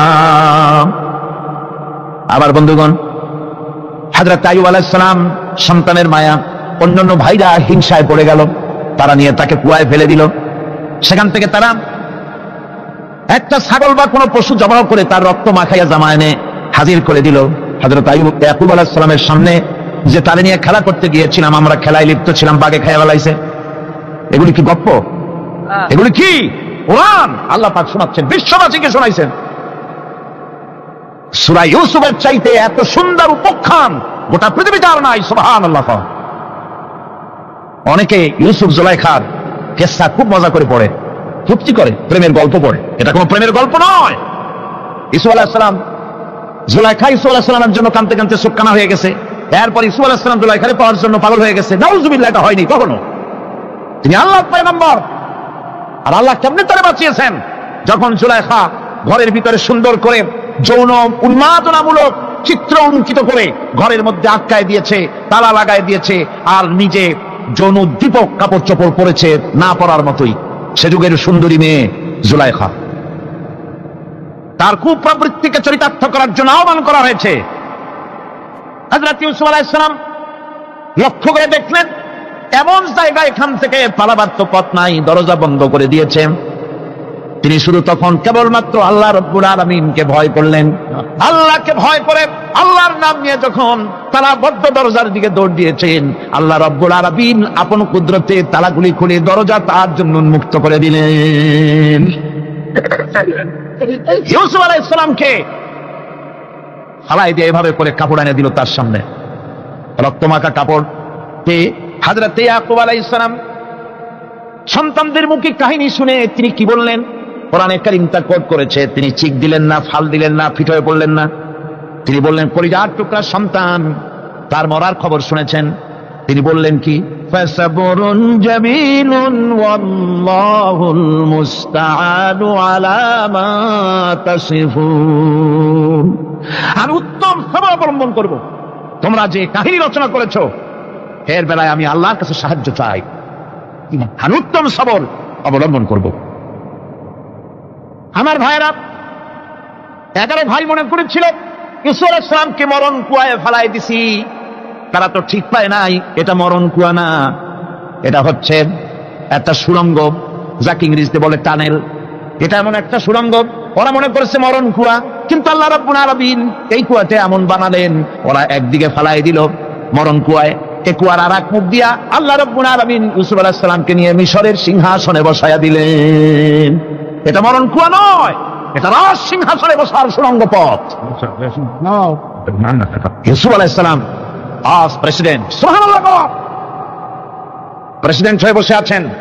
ওদিকে কেনানে অভাব লেগে গেছে, সেখানকার মানুষেরা সাহায্য নিতে এসেছে। ওই 11 ভাইও আসছে। হযরত ইউসুফ আলাইহিস সালাম দেখি চিনে ফেলেছে, ওরা কিন্তু তখনও ঠিক পায় নাই। হযরত ইউসুফ আলাইহিস সালাম চিনে ফেলেছেন। এখন কি করা উচিত? সবগুলোকে ঠ্যাং উপরের দিকে উঠাইয়া তারপরে সমানে ধোলাই দেওয়াইতেও স্বাভাবিক ছিল, আমাদের মতো মানুষ হইলে, ঠিক কিনা? শিখতে বলবেনি, অভ্যাস তো এটাই। হযরত ইউসুফ আলাইহিস সালাম তাদের সামনে পরিচয় দিলেন। তারা যখন বুঝতে পারল, লজ্জায় তাদের মাথা হেট হয়ে গেল। হযরত তার এক তো লজ্জা, আর 2 নম্বরের ভয়, জান নিয়া কেনানে কেউ ফিরে যাইতে পারবো না। এখন অবস্থা হয়েছে যে জীবনই যায় নাকি এখানে। হযরত ইউসুফ আলাইহিস সালাম ভাইদের এই করুণ দুরবস্থা বুঝতে পারলেন, বুঝে চরম ধৈর্য ধরে তিনি কি বললেন? তিনি বললেন, লা তাসরিবা আলাইকুমুল ইয়াউম। ও ভাইরা, তোমাদের বিরুদ্ধে আমার কোনো পাপ নাই, দুঃখ নাই, বিদ্বেষ নাই, হিংসা নাই, আল্লাহর রাস্তায় মাফ করে দিলাম। আল্লাহু আকবার, সুবহানাল্লাহ। এর নাম পয়গম্বর। এর নাম কি? পয়গম্বর। কিসের লেনিন, কিসের মার্কস? জওয়ানেরা ভুল পথে মানুষ চলেছিল, আলহামদুলিল্লাহ আল্লাহ এগুলোরে ডাস্টবিনে ভালাই দিচ্ছে। কারণ আলহামদুলিল্লাহ, আলহামদুলিল্লাহ। পয়গম্বর কারে বলে? কারে বলে পয়গম্বর? কি চরিত্র! রাসূল কারীম সাল্লাল্লাহু আলাইহি ওয়াসাল্লাম তাকে একজন সাহাবী বলছিলেন, হুজুর বলছেন এই কামটা করলা না কেন? সাহাবী বললেন, হুজুর আপনি যদি চোখের ইশারায় বলতেন মুখ দিয়ে না কইয়া, তাও তো আমি কামটা করে ফেলতাম, আমি তো বুঝি নাই। হুজুর বললেন, চোখের ঠারে ঠারে কাজ করা নবুয়তের শান নয়। আল ওয়াদু হুয়া সারাহা, নবীরা যা করেন তা ডাইরেক্ট, কোনো বক্রতা নাই, স্পষ্ট কথা। আমার ভাইরা, হযরত ইউসুফ আলাইহিস সালাম বিনিয়ামিনকে কাছে নিয়ে পরিচয় দিলেন তার ভাইদের সামনে। কোরআনে কারীম বলছে, ক্বালা আনা ইউসুফ ওয়া হাদা আখি قد من الله علينا إنه من يتقي ويصبر فإن الله لا يضيع أجر المحسنين। আমি ইউসুফ আর এই হচ্ছে আমার ভাই। আল্লাহ আমাদের উপর ইহসান করেছেন। প্রকৃতপক্ষে যারা আল্লাহকে ভয় করে এবং সবর এখতিয়ার করে, আল্লাহ এভাবে তাদেরকে তাদের আমলকে নিষ্ফল হতে দেন না। আমার এই জামাটা নিয়ে যাও। হযরত ইয়াকুব আলাইহিস সালাম কলিজার টুকরা সন্তান ইউসুফ আলাইহিস সালামের বিরহ যন্ত্রণায় ছেলেকে কতদিন দেখে না, কাঁদতে কাঁদতে চোখ দুটো অন্ধ হয়ে গেছে। মিশর থেকে কেনানের দিকে জামা রওনা হয়েছে। কোথায় মিশর, কোথায় কেনান? জামা যখন রওনা হয়ে গেছে, হযরত ইয়াকুব বলতেছেন, আমি যেন আমার ইউসুফের গন্ধ নাকে পেতেছি। জামাত চলে এলো, চোখের উপরে রাখলেন, আল্লাহ রাব্বুল আলামিন তাকে চক্ষুষ্মান বানায়া দিলেন।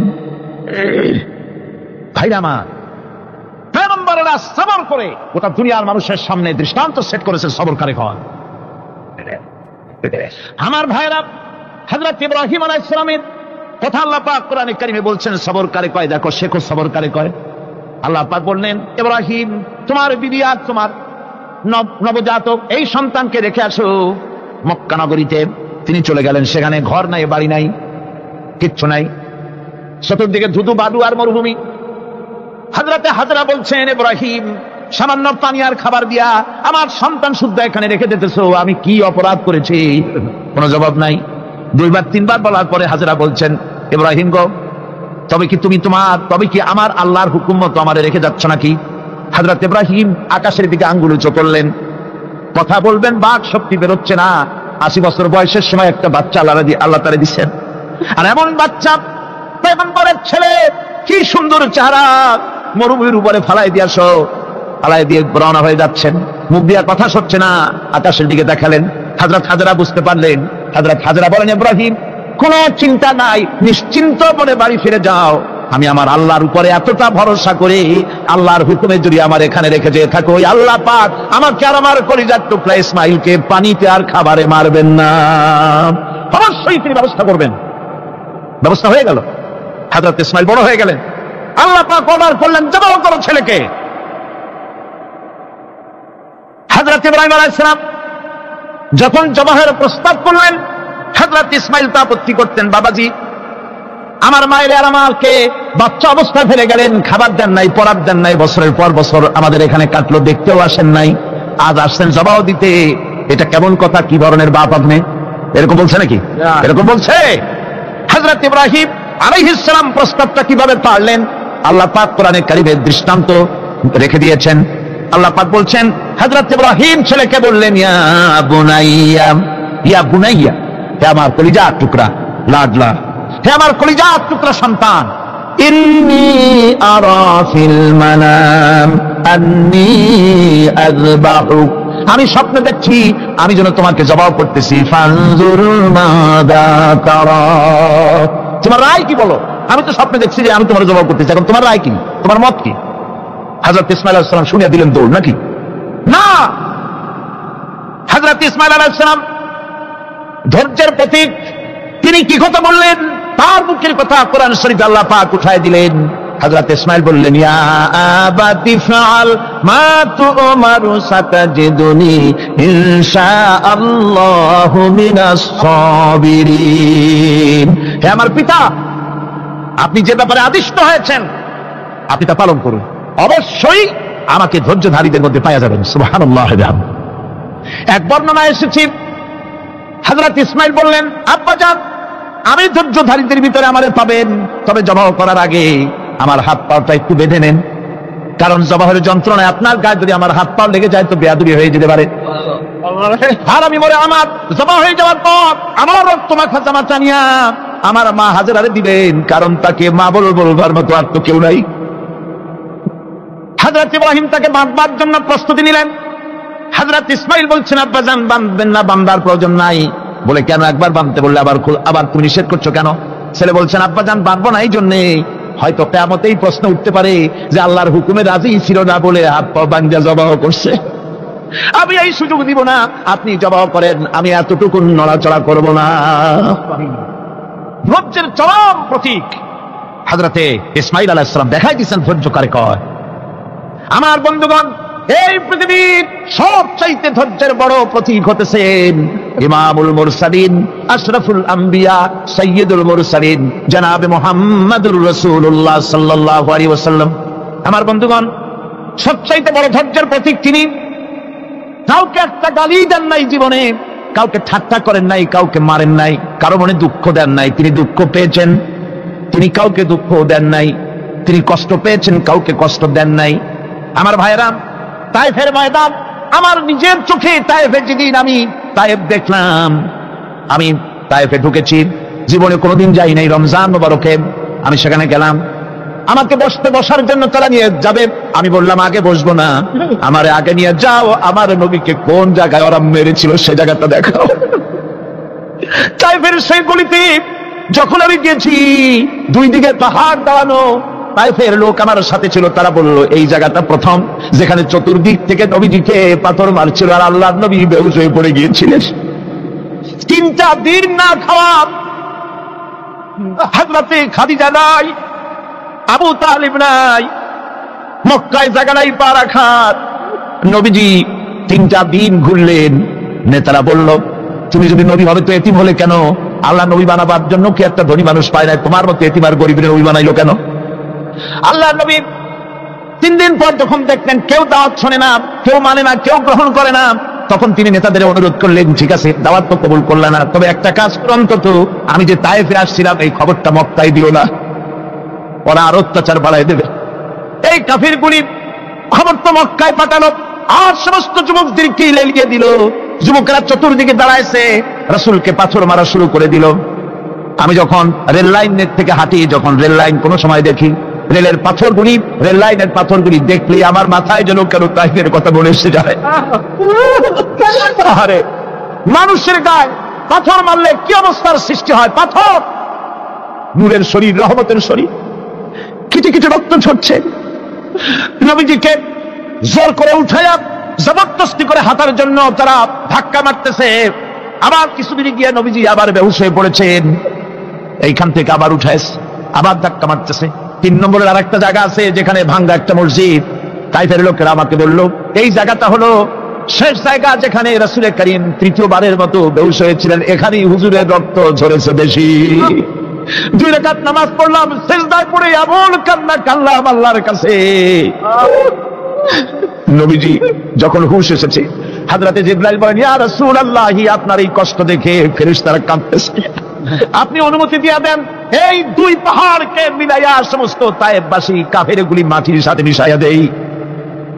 নবীজি বললেন, জিবরাইল, আমি যদি হুকুম করি আর আমার হুকুম মতো যদি এই কাম করো, একটা কাফেরও যদি না বাঁচে তাহলে কার মুখে পৌঁছাবো লা ইলাহা ইল্লাল্লাহু মুহাম্মাদুর রাসূলুল্লাহ। আমার ভাইরা, হযরত সাল্লাল্লাহু আলাইহি ওয়াসাল্লাম উঠে বসলেন। এমন সময় হযরতে যায়েদ শরীরের রক্তগুলি মুছে দিতেছেন। হযরত সাল্লাল্লাহু আলাইহি ওয়াসাল্লাম বসে 2খানা হাত উত্তোলন করলেন। নবীজির চোখ থেকে পানি গড়ায় পড়তেছে। আরে কেউ নাই, আল্লাহ ছাড়া কেউ নাই সাহায্য করার। নবীজি হাত তুলে মোনাজাত করতেছেন, চোখ দিয়া পানি পড়ে দাড়ি ভিজে পড়তেছে, গায়ে দিয়া রক্ত ঝরতেছে। নবীজি কি দোয়াটা করলেন? বদদোয়া করলেন না, গজব দিতে বললেন না।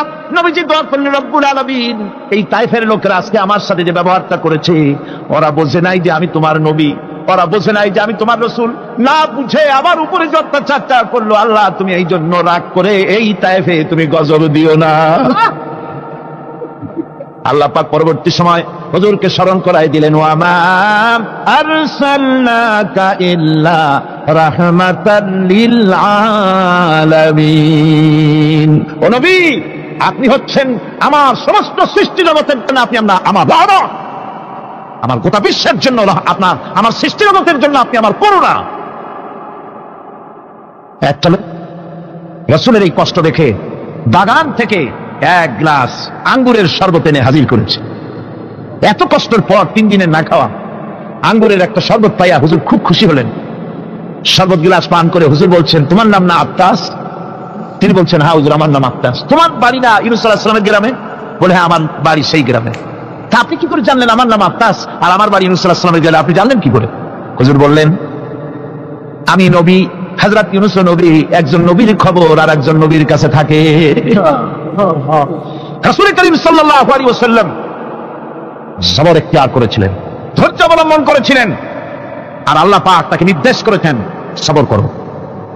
ওয়াত্তাবি' মা ইউহা ইলাইকা ওয়াসবির হাত্তা ইয়াহকুমাল্লাহ। তুমি কেবল সেই জিনিসের অনুসরণ করো যা আমি তোমার প্রতি অবতীর্ণ করেছি। আমি আপনার উপরে যেটা অবতীর্ণ করেছি ওটার অনুসরণ করুন, আর সবর ইখতিয়ার করুন যতক্ষণ না আল্লাহর পক্ষ থেকে চূড়ান্ত ফয়সালা না আসে। ধৈর্য ধরুন, ধৈর্য ধরুন।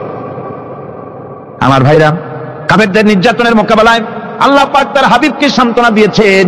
যখন কাফেররা নির্যাতন করতেছে, হারে হযরতে বেলাল নির্যাতিত, হযরতে সুমাইয়া নির্যাতিতা, হযরতে খাব্বাব, হযরতে খুবাইব, হযরতে আম্মার রিদওয়ানুল্লাহি তাআলা আলাইহিম আজমাইন এত মার হতেছে।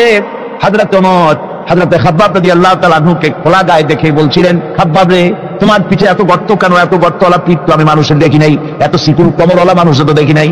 তিনি বলেছেন, ওমর তুমি কি ভুলে গেছো? ইসলাম কবুল করার অপরাধী কাফির বেঈমানেরা আগুন জ্বালায়া আংটা আগুনের উপরে আমাকে চেক করে শোয়াছে। আমি যেন নড়াচড়া করতে না পারি সেজন্য আমার বুকের উপরে পাথর চাপা দিয়ে রেখেছিল। গায়ের চর্বি আর রক্ত গলে গলে পড়ে আগুন নিবেছে, আর আগুন গোশত পুড়ে যে পিঠের মধ্যে প্রবেশ করেছিল আজও পর্যন্ত পিঠের সেই গর্ত সেরে যায় নাই। এভাবে অত্যাচার হচ্ছিল সাহাবীদের উপরে। আল্লাহ রাব্বুল আলামিন তার হাবিবকে সান্ত্বনা দিলেন, واصبر وما صبرك إلا بالله ولا تحزن عليهم ولا تك في ضيق مما يمكرون। হে রাসূল, সবরের সাথে কাজ করতে থাকুন। আপনার এই সবরের তৌফিক তো আল্লাহই দিয়েছেন, আর ওদের সমস্ত ষড়যন্ত্র, ওদের অপকৌশলে আপনি দুঃখিত হবেন না, চিন্তা করবেন না, ভারাক্রান্ত হবেন না। আপনি নিশ্চিত থাকুন। واصبر لحكم ربك فإنك بأعيننا। হে নবী, আপনার রবের চূড়ান্ত ফয়সালা আসা পর্যন্ত ধৈর্য ধারণ করুন। আপনি তো আমার চোখের সামনে। সুবহানাল্লাহ, সুবহানাল্লাহ। আপনি আমার চোখের সামনে। কে আপনাকে কি করবে আমি দেখবো না? সুবহানাল্লাহ। মন্ত্রী যদি, এই সলিমুদ্দিন মার্কা মন্ত্রী যত আছে, এই মন্ত্রীরা যদি দেখাতে ভয় কিসে?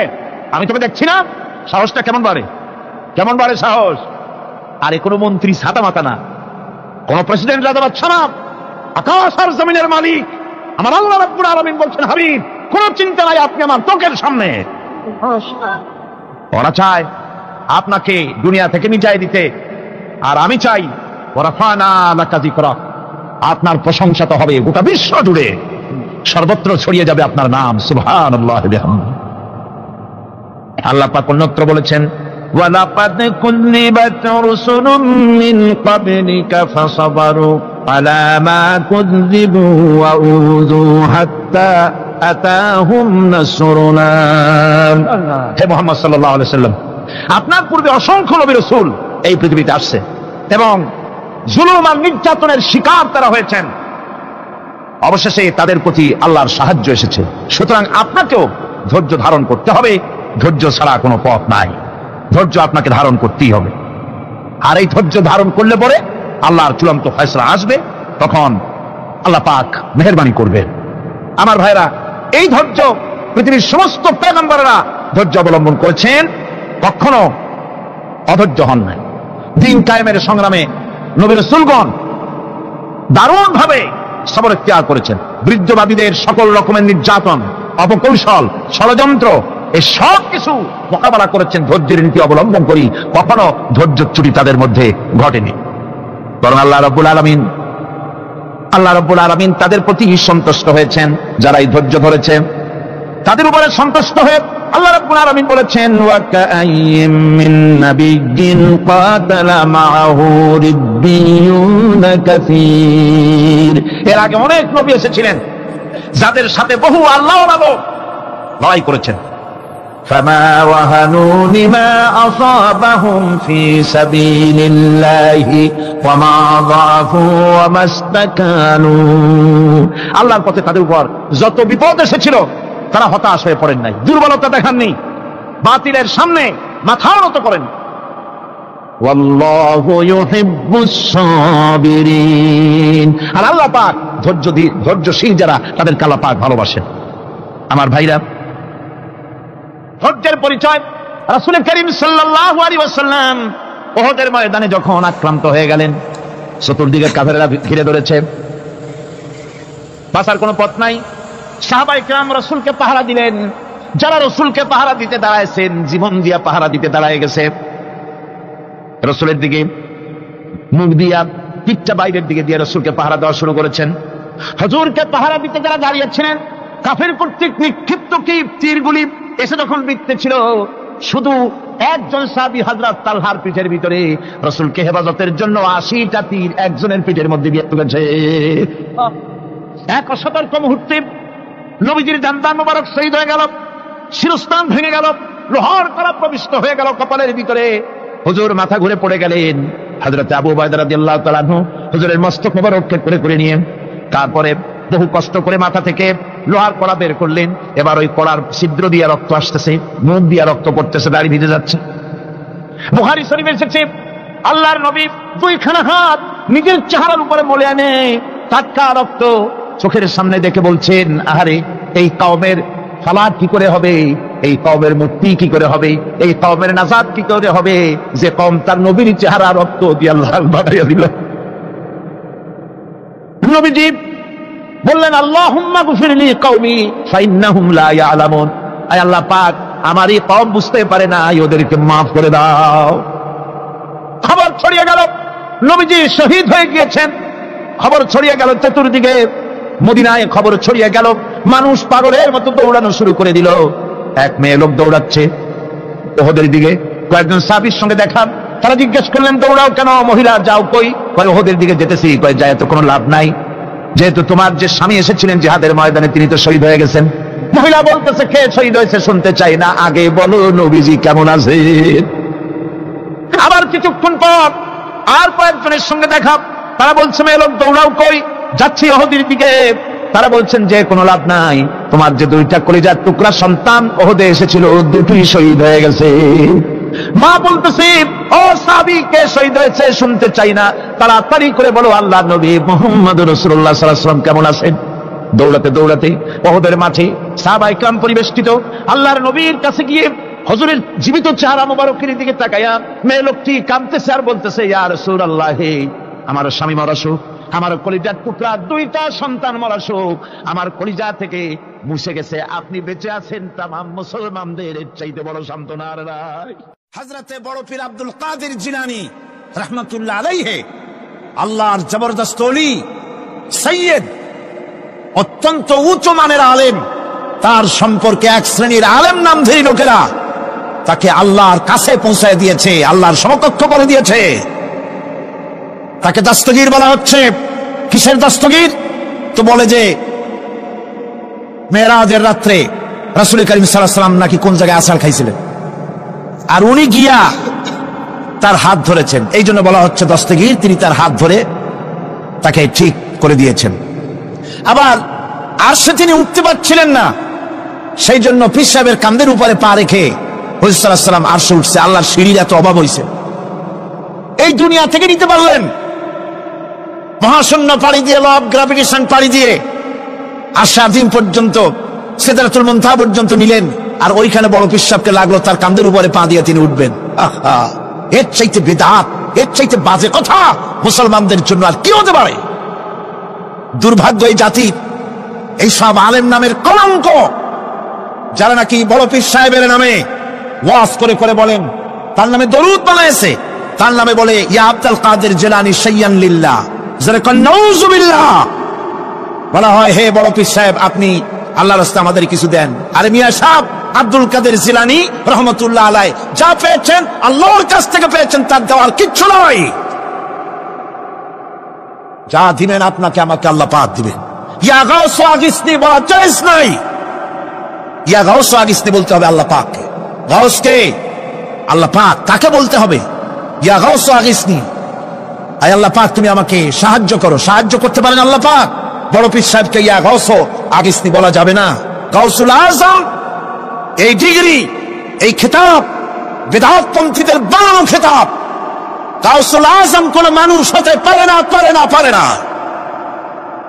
গাউসে আজম, গাউসে আজম শুধুমাত্র আল্লাহ রাব্বুল আলামিন। গাউসে আজম কে? আল্লাহ রাব্বুল আলামিন, যিনি মানুষের ফরিয়াদ শোনেন, যিনি মানুষের ফরিয়াদ শোনেন, তিনি হচ্ছেন আল্লাহ পাক। বড় পীর সাহেবকে আমরা শ্রদ্ধা করি, কিন্তু সেই শ্রদ্ধার অর্থ এই নয় যে নবীদের চাইতে তিনি বড়, তিনি রাসূলের চাইতে বড়, তার নামে দরুদ শরীফ বানাইতে হবে। জায়েজ নাই। আশা করি একটা সব কথা আপনাদের মনে থাকবে। কি সব কথা? তার জীবনী বানাইছে, তার মধ্যে লিখেছেন বড় পীর সাহেবের মা যখন, বড় পীর সাহেব মায়ের পেটে ছিলেন, তখন এক ফকির তার বাড়িতে আসছে। ফকিরকে তিনি ভিক্ষা দিতে বেরিয়েছেন। মা ওই সময় ভিক্ষুক বড় পীর সাহেবের মায়ের উপরে হাত দিতে গিয়েছিল। তখন পীর সাহেব মায়ের পেটের থেকে বাঘের মতো বেরিয়ে সেই ফকিরকে ঘাড় মটকায় দিল। বাজে কথা। কোন ফকির বড় পীর সাহেবের মায়ের গায়ে হাত দেয় নাই, বাজে কথা।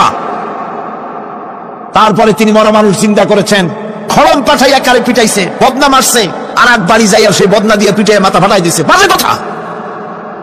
মরা মানুষ চিন্তা করেছেন।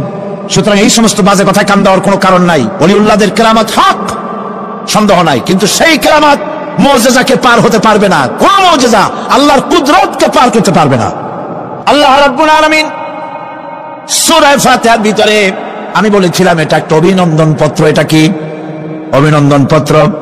বান্দা অভিনন্দন পত্র পেশ করতেছে কার কাছে? আল্লাহর কাছে। এই অভিনন্দন পত্রে কয়টা ভাগ ছিল? 3টা ভাগ। প্রথম ভাগে হলো প্রশংসা, দ্বিতীয় ভাগে পরিচয়। মাশাআল্লাহ, মনে আছে সকলের। এবার আসছে 3য় অধ্যায়। এবার মূল দাবি, প্রশংসা করেছি, পরিচয় দিয়েছি, আমরা তোমার বান্দা। এবার প্রশ্ন হচ্ছে, চাও কি? পরিচয় তো শুনলাম, চাও কি? আল্লাহ রাব্বুল আলামিন আমাদেরকে শিখাই দিলেন কত বড় মেহেরবান তিনি, কত দয়ালু তিনি। তার কাছে চাওয়ার ভাষাটাও তিনি আমাদের শিখাই দিলেন। জনগণ সুবহানাল্লাহ। রব্বুল আলামিন আমাদের শিখালেন, এভাবে চাও, ইহদিনাস সিরাতাল মুস্তাকিম সিরাতাল্লাযীনা আন'আমতা আলাইহিম গায়রিল মাগদুবি আলাইহিম ওয়ালাদ-দাল্লিন। আয় আল্লাহ, ইহদিনাস সিরাতাল মুস্তাকিম, একটা রাস্তা চাই, সহজ সরল সঠিক একটি পথ চাই তোমার কাছে। সেই পথটা চাই যে পথ হচ্ছে নিয়ামত প্রাপ্তদের, অভিশপ্ত এবং পথভ্রষ্টদের পথ নয়। যে পথ নিয়ামত প্রাপ্তদের, ওই ধরনের একটা পথ আমরা চাই। পথ দেখাবার মালিককে কোরআনে কারীম বলছে, আল্লাহ রাব্বুল আলামিন বলেন, ওয়া আলাল্লাহি কাসদুস সাবিলি ওয়া মিনহা জাইরুন ওয়ালাউ শাআ লাহাদাকুম আজমাইন। ওয়া আলাল্লাহি কাসদুস সাবিল, সোজা রাস্তা বলে দেওয়ার দায়িত্ব আমি আল্লাহর। সোজা রাস্তা বলে দেওয়ার দায়িত্ব কার? তিনি বলছেন, বলার দায়িত্ব আমার, সোজা রাস্তাটা আমি বলে দেব। আল্লাহ রাব্বুল আলামিনের কাছে বান্দা যখন রাস্তার দাবি করলো, সোজা পথ চাই, সহজ পথ একটা তোমার কাছে চাই, রব্বুল আলামিন সূরা ফাতিহার 7টা আয়াতের এই অভিনন্দন পত্রের জবাবে 30 পারা কোরআন শরীফ আল্লাহ পাক বান্দারে দান করে দিলেন। জবাবে বলে দিলেন, ওয়ানিবুদুনি হাযা সিরাতুম মুস্তাকিম। সোজা রাস্তাটা হলো আমার আনুগত্য, আমার গোলামি, আমার দাসত্ব, এটাই হলো সোজা রাস্তা। এই সোজা রাস্তাটা আমি বলবো। রাস্তা তো অনেক হতে পারে, কিন্তু সোজা রাস্তা বলে দেওয়ার দায়িত্ব কার? আল্লাহ পাকের। দেখেন, এই যে বিশাল মাহফিল, এই মাহফিলে যত লোক আসছে সব লোক কি একমতের? এক চিন্তা, এক আদর্শে না। এই কয়েক লক্ষ জনতার ভেতরে হাজারো মতের লোক আছে, হাজারো চিন্তার লোক আছে, হাজারো আদর্শের লোক আছে। সব আদর্শ, সব চিন্তা, সব কি ঠিক? সবটাই কি নির্ভুল? না, সঠিক নির্ভুল একটা। কয়টা হয়? একটাই হয় মাত্র। এই জন্য আমি দৃষ্টান্ত দিতে গিয়ে বলি, অঙ্ক পরীক্ষা যেদিন হয়, ছেলেরা অঙ্ক পরীক্ষা যেদিন দেয়, সে অঙ্ক পরীক্ষা দিতে গিয়ে অঙ্ক যারা ভুল করে তাদের ফলাফল কয় রকম হয় বলেন? হ্যাঁ, অনেক রকম হয়। আর যাদের অঙ্ক যাদের ঠিক হয় তাদের ফলাফল কয় রকম? একরকম। তার অর্থ কি? তার অর্থ হলো ভুলের পথ অনেক, আর হকের পথ, বাতিলের পথ অনেক, ভুলের পথ অনেক, সঠিক এবং হক যেটা তার পথ হচ্ছে মাত্র একটা। এই জন্যে আল্লাহ রাব্বুল আলামিন তিনি সোজা রাস্তা বলে দেওয়ার দায়িত্বটা নিয়েছেন। কোরআন বলছে প্রত্যেকটি সৃষ্টির শুরু হতে শেষ পর্যন্ত 4টা স্তর পার হতে হয়। তার সর্বশেষ স্তর হলো হেদায়েত। 4টি স্তর পার হওয়ার সর্বশেষ স্তর হচ্ছে হেদায়েত। الذي خلق فسوى والذي قدر فهدى। তিনি সকল বস্তুকে সৃষ্টি করেন এবং তারপর তার পরিমাপ, তার কর্মপথ, তার হেদায়েত তিনি দিয়ে দেন। তার মানে হচ্ছে তিনি সৃষ্টি করেন, সামঞ্জস্য রাখেন, পরিমাপটা ঠিক করেন এবং পথের নির্দেশ দেন। সৃষ্টি করেই ছেড়ে দেন না, তার হেদায়েত দিয়ে দেন। তার পরিমাপটা ঠিক করেন, সামঞ্জস্য করেন। কিরকম? দেখুন, আপনি যখন দাঁড়ান তখন আপনার পায়ের উপরে হাঁটু থেকে হাঁটুর নিচের যে অংশটা পা পর্যন্ত, ওটা কি কয়? পা, নলা। এই তো ঠিক বলছেন, নলা। আপনারা আমাকে সাহায্য করবেন যেখানে আমি আটকে যাই। নলা, এই নলাটা পায়ের সেন্টারে যদি রাখা হতো, বোঝেন ভালো করে, পায়ের সেন্টারে এই জায়গাটা, এটা ধরুন পা, এই জায়গাটায় যদি হতো পায়ের নলাটা, হয় সিতায় পড়তেন, না হয় ফুটোয় পড়তেন। আল্লাহ পাক বলছেন শুধু সৃষ্টি করি না, সামঞ্জস্য এবং পরিমাপ ঠিক করি। মাপ মতো পাটা সামনে গোড়ালির কাছে নলাটা বসায় দেওয়া হয়েছে, যাতে আপনি সিটো না হন, ভুটো হয়ে না পড়েন। সুবহানাল্লাহ কইতে ইচ্ছা করে না? এই নলাটা যদি আঙ্গুলের দিকে আসতো আর পাটা যদি পিছনের দিকে বেশি অংশ থাকতো, যতই সামনে হাঁটতেন ততই পিছনে চলে যেতেন। ভূত নাকি, ভূতের পা থাকে নাকি পিছনের দিকে, বলে লোকেরা, আমি দেখি টিকি নেই। ভূত নাকি সামনে আগাতে গেলে পিছনে চলে যায়। এ পায়ের সামঞ্জস্যটা, অনেক কথা বলবো না, 2-1টা দৃষ্টান্ত দেবো, তাতেই বুঝে ফেলবেন। আল্লাহ পাক বলেন শুধু সৃষ্টিই করি না, তার সামঞ্জস্য এবং পরিমাপকে ঠিক করে দেই। মুরগির বাচ্চা ডিমের থেকে বেরোয়, তাহলে যদি ওর মায়ের শুদ্ধ যদি আপনি ফালায় দেন, পানির মধ্যে ডুবে মরে যাবে। আর ওর মার চিৎকারের চোটে সারা গ্রামের মানুষ এক জায়গায় হবে। আর হাঁসের ডিম থেকে বাচ্চা বেরোলে সেই বাচ্চা আর মা বাবা দুজনকেই ফালায় দেন পানির মধ্যে, সাঁতরায় উঠে আসবে, ঠিক কিনা? কে শিখালো সাঁতার? কে শিখালো? শুধু সৃষ্টি করেন না, আল্লাহ পাক সৃষ্টি করেন, সামঞ্জস্য এবং পরিমাপকে ঠিক করেন এবং তাকে পথের নির্দেশ দেন। এটা হলো সর্বশেষ, সৃষ্টি করে ছেড়ে দেন না। যেমন কোরআনে কারীমে হযরত ইব্রাহিম আলাইহিস সালাম তিনি তার সম্প্রদায়ের সাথে যে কথোপকথন করেছিলেন, বিষয়টি আল্লাহ পাক কোরআনে কারীমের মধ্যে কোট করে দিলেন। এই হেদায়েতের বিষয় সেখানে আছে বলে আল্লাহ পাক বিষয়টা কোরআনে জায়গা করে দিলেন। وَإِذْ قَالَ إِبْرَاهِيمُ لِأَبِيهِ وَقَوْمِهِ إِنَّنِي بَرَاءٌ مِّمَّا تَعْبُدُونَ إِلَّا الَّذِي فَطَرَنِي فَإِنَّهُ سَيَهْدِينِ। ইব্রাহিম আলাইহিস সালাম তার পিতা এবং তার গোত্রকে বললেন, তার সম্প্রদায়ের লোকদেরকে, নিঃসন্দেহে আমি মুক্ত, আমি পবিত্র। তোমরা যেসব জিনিস দিয়ে যেসব এর ইবাদত করো, গোলামি করো, আনুগত্য করো, আমি তার থেকে পবিত্র। আমি তো শুধু ইবাদত করি, গোলামি করি সেই স্রষ্টা যিনি আমাকে সৃষ্টি করেছেন। আমার সম্পর্ক শুধুমাত্র সেই সত্তার সাথে যিনি সৃষ্টি করেছেন। আল্লাযী খালাকানি ফাহুয়া ইয়াহদিন, যিনি আমাকে সৃষ্টি করে শুধু সৃষ্টি করেন নাই, আমাকে হেদায়েত দিয়েছেন, আমাকে পথের দিশা দিয়েছেন।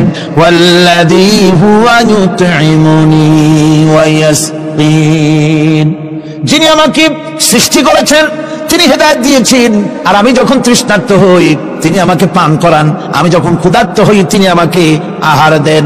ওয়া ইযা মারিদতু ফাহুয়া ইয়াশফিন, আর যখন অসুস্থ হই তখন তিনি আমাকে রোগ মুক্ত করে দেন। সুবহানাল্লাহি ওয়া বিহামদিহি। তাহলে কি হলো?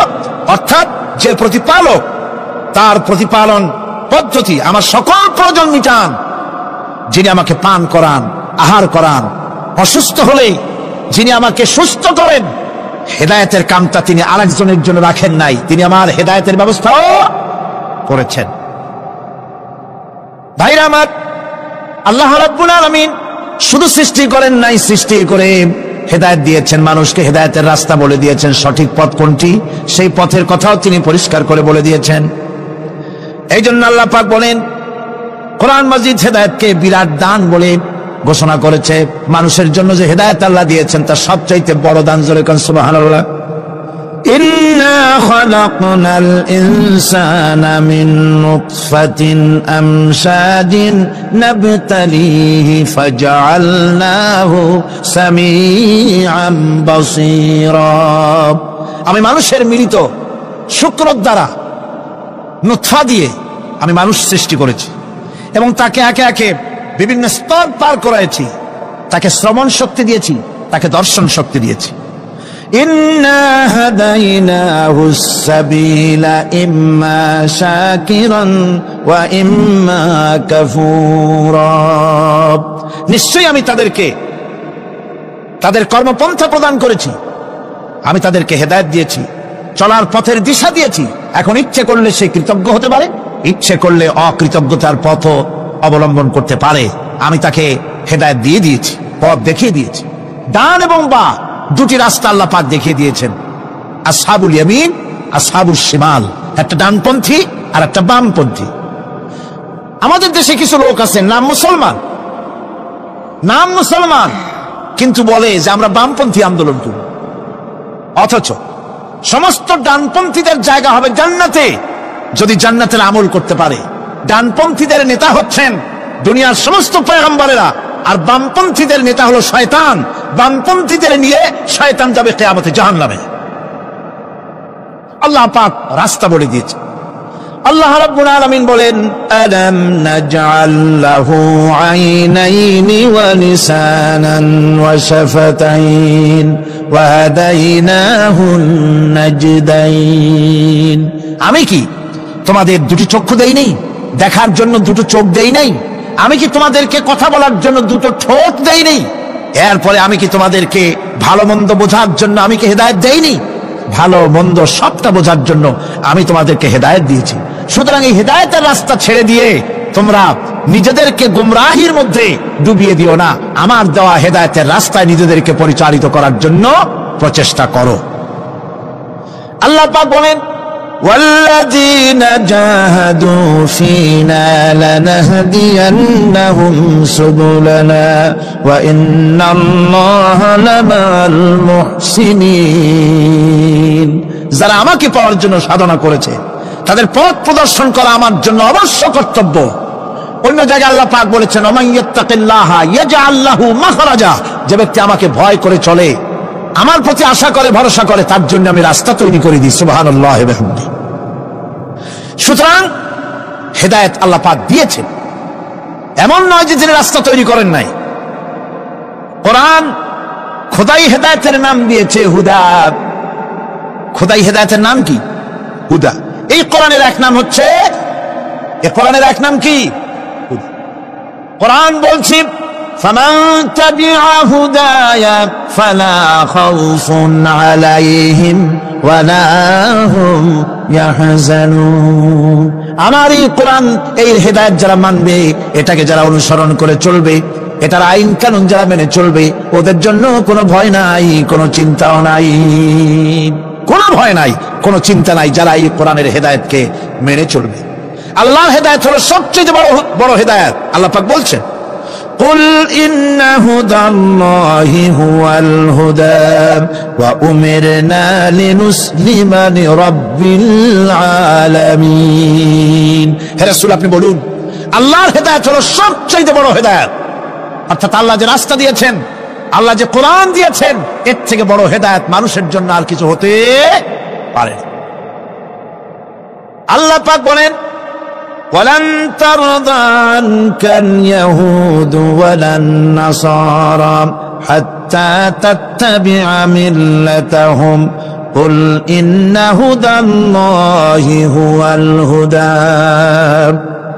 স্মরণ রাখুন হে নবী, ইহুদিরা খ্রিস্টানেরা কিছুতেই আপনার প্রতি খুশি হবে না যতক্ষণ পর্যন্ত আপনি ইহুদি হবেন অথবা খ্রিস্টান হবেন।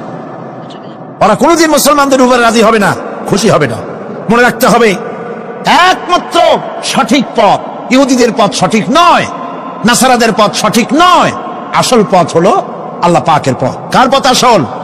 আসল রাস্তা, আসল পথটি আল্লাহ পাক কোরআনে কারীমের মধ্যে বিশদভাবে বলে দিয়েছেন। এবং ইহদিনাস সিরাতাল মুস্তাকিমের ব্যাপারে আল্লাহ পাক কোরআনে সাফ করে বলে দিয়েছেন যে আমি এর বিনিময় তোমাদেরকে কোরআন দিলাম। বস্তুত ইহদিনাস সিরাতাল মুস্তাকিম এর জবাব হলো ওয়া ইন্নাল্লাহা রাব্বি ওয়া রাব্বুকুম ফা'বুদুহু হাযা সিরাতুম মুস্তাকিম। নিঃসন্দেহে আল্লাহ তোমাদের এবং আমাদের রব, আর সুতরাং তারই উপাসনা করতে হবে। এটাই দ্বীনের সরল পথ, আর এটা কোনো নতুন পথ নয়। আল্লাহ যে পথটা দিয়েছেন রাসূল করিম সাল্লাল্লাহু আলাইহি ওয়াসাল্লামের মাধ্যমে, সেটা কি কোনো নতুন পথ? না। কোরআন বলছে এটা নতুন পথ নয়। শারা'a লাকুম মিনাদ দীন মা ওয়াসসা বিহি নূহান ওয়াল্লাযী আওহাইনা ইলাইকা ওয়া মা ওয়াসাইনা বিহি ইব্রাহীমা ওয়া মূসা ওয়া ঈসা আন আকিমুদ দীন ওয়া লা তাতাফাররাকু ফীহি। শারা'a লাকুম মিনাদ দীন, এই দিন তিনি তোমাদের জন্য সেই দিনই মনোনীত করেছেন যা হযরতে নূহ আলাইহিস সালাম এর উপরে তিনি ওসিয়ত করেছেন। যা ওসিয়ত করা হয়েছিল, নসিহত করা হয়েছিল হযরতে নূহ আলাইহিস সালামের প্রতি, তিনি মনোনীত করেছিলেন হযরত নূহ আলাইহিস সালামকে এই দিনকে প্রচার করার জন্য। আর যার উপরে চলার জন্য হযরতে ইব্রাহিম, হযরতে মূসা, হযরতে ঈসাকে নির্দেশ করা হয়েছিল। তাদের সকলের শিক্ষাই ছিল একটা, যে আল্লাহ পাকের দ্বীনকে প্রতিষ্ঠা করো, আর এই ব্যাপারে কোন রকমই নিজেদের মধ্যে পার্থক্য, মতপার্থক্যের সৃষ্টি করো না। এখন কথাটা আরো ক্লিয়ার করে দেই। ইহদিনাস সিরাতাল মুস্তাকিম চাইছিলাম আল্লাহ আমাদেরকে একটা সহজ রাস্তা দাও। সেই সহজ রাস্তা বলে দেওয়ার জন্য এসেছে কোরআন। সেই সহজ রাস্তা বলে দেওয়ার জন্য কি এসেছে? যারা বলেন কি, এই কোরআনে কারীম যদি প্রতিষ্ঠিত করা যায় সমাজে, রাষ্ট্রে, ব্যক্তিতে, পরিবারে, কোরআন যদি প্রতিষ্ঠিত করা যায়, তাহলেই মানুষেরা সহজ সরল পথ পাবে। নইলে সহজ সরল পথ পৃথিবীতে আর কারো কাছে নাই। যা আছে সবটা কার কাছে? কোরআনে কারীমের কাছে। এরপরে আমরা বলি সিরাতাল্লাযীনা আন'আমতা আলাইহিম গায়রিল মাগদুবি আলাইহিম ওয়ালাদ-দাল্লিন। রাস্তা থেকে মানুষেরা মাঠের ভিতরে নামার চেষ্টা করছেন, কিন্তু মানুষকে কষ্ট দেওয়া ছাড়া আর কিছুই হবে না। আমি অনুরোধ করছি, রাস্তা থেকে লোকেরা মাহফিলের ভেতরে ঢোকার চেষ্টা করবেন না। বিরাট রকমের ব্যাঘাত সৃষ্টি হবে। সকলে বসে পড়ুন, যিনি যে জায়গায় আছেন সেখানে বসুন, চাপ সৃষ্টি করবেন না, বসুন। আপনারা দাঁড়ালে আরো বিশৃঙ্খলার সৃষ্টি হবে কোরআনের মাহফিল। খবরদার বেয়াদবি করবেন না, কেউ দাঁড়াবেন না। যারা দাঁড়িয়েছেন বসেন, আর জোরে সরে জিকির করেন লা ইলাহা ইল্লাল্লাহ লা ইলাহা ইল্লাল্লাহ লা ইলাহা ইল্লাল্লাহ লা ইলাহা ইল্লাল্লাহ লা ইলাহা ইল্লাল্লাহ লা ইলাহা ইল্লাল্লাহ। জয় বলেন লা ইলাহা লা ইলাহা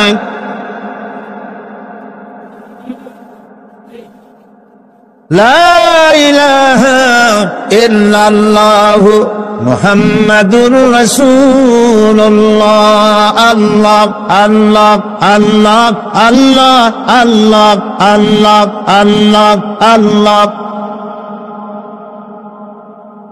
আরো জোরে করেন, আল্লাহ আল্লাহ আল্লাহ আল্লাহ আল্লাহ আল্লাহ আল্লাহ আল্লাহ আল্লাহ আল্লাহ আল্লাহ আল্লাহ আল্লাহ আল্লাহ আল্লাহ আল্লাহ আল্লাহ। লা ইলাহা ইল্লাল্লাহু মুহাম্মাদুর রাসূলুল্লাহ। বন্ধুগণ, এত বড় বিশাল মাহফিল, পুলিশ আর্মি কেউ এটাকে কন্ট্রোল করতে পারবে না। এটাকে কন্ট্রোল করার দায়িত্ব আল্লাহ পাকের। কার দায়িত্ব? আল্লাহর কাছে সাহায্য চাই। আল্লাহ পাক কোরআনের মাহফিল, কোরআন শোনার জন্য মানুষের কাছে সহজ করে দাও, জোরে কোন আমিন। প্রচন্ড রকমের মানুষের চাপ সৃষ্টি হয়েছে। আপনারা রাস্তা থেকে মানুষকে চাপাচাপি করবেন না, সবাই বসে হাঁটতে চেষ্টা করবেন না। এত বড় মাহফিল, আপনি হাঁটিয়া মানুষকে কষ্ট দিবেন না। যারা যেখানে দাঁড়ায়ছে সেখানে বসেন, বরকত হবে। হাঁটলে গুনাহ হবে, হাঁটবেন না। বন্ধুগণ, আমি আজ খুব লম্বা কথা বলবো না, কারণ মানুষের প্রচন্ড, অতীতের যে কোনো বছরের তুলনায় প্রচন্ড চাপ সৃষ্টি হয়েছে মানুষের। আমি কথা গোছায় আনতেছি। সিরাতুল মুস্তাকিম, এজন্য মডেল দরকার। কার অনুসরণ করব? আল্লাহ পাক শিখায় দিলেন, সিরাতাল্লাযীনা আন'আমতা আলাইহিম। পড়েন সবাই, সিরাতাল্লাযীনা আন'আমতা আলাইহিম গায়রিল মাগদুবি আলাইহিম ওয়ালাদ-দাল্লিন। আয় আল্লাহ, অনুগ্রহপ্রাপ্ত দল, সেই রাস্তা, অনুগ্রহপ্রাপ্তদের রাস্তা চাই। তোমার মনোনীত ব্যক্তি, অনুগ্রহপ্রাপ্ত যারা, তাদের পথ অনুসরণ করতে চাই। এই অনুগ্রহপ্রাপ্ত দল কারা, সে কথা কোরআন শরীফে বলা হয়েছে। আল্লাহ রাব্বুল আলামিন বলেন, ওয়া মান ইউতি'িল্লাহা ওয়ার রাসূল ফাউলাইকা মা'আল্লাযীনা আন'আমাল্লাহু আলাইহিম মিনান নাবিয়্যিনা ওয়াস-সিদ্দীকিন ওয়াশ-শুহাদা'a ওয়াস-সালিহিন ওয়া হাসুনা উলাইকা রাফীকা। আর যে ব্যক্তি আল্লাহ এবং রাসূলের আনুগত্য স্বীকার করলো, নিঃসন্দেহে সে অনুগ্রহপ্রাপ্তদের সঙ্গী হলো। সেই অনুগ্রহপ্রাপ্ত কারা? নবীয়িন। 4 শ্রেণীর লোক। কয় শ্রেণী? বলেন সবাই, কয় শ্রেণী?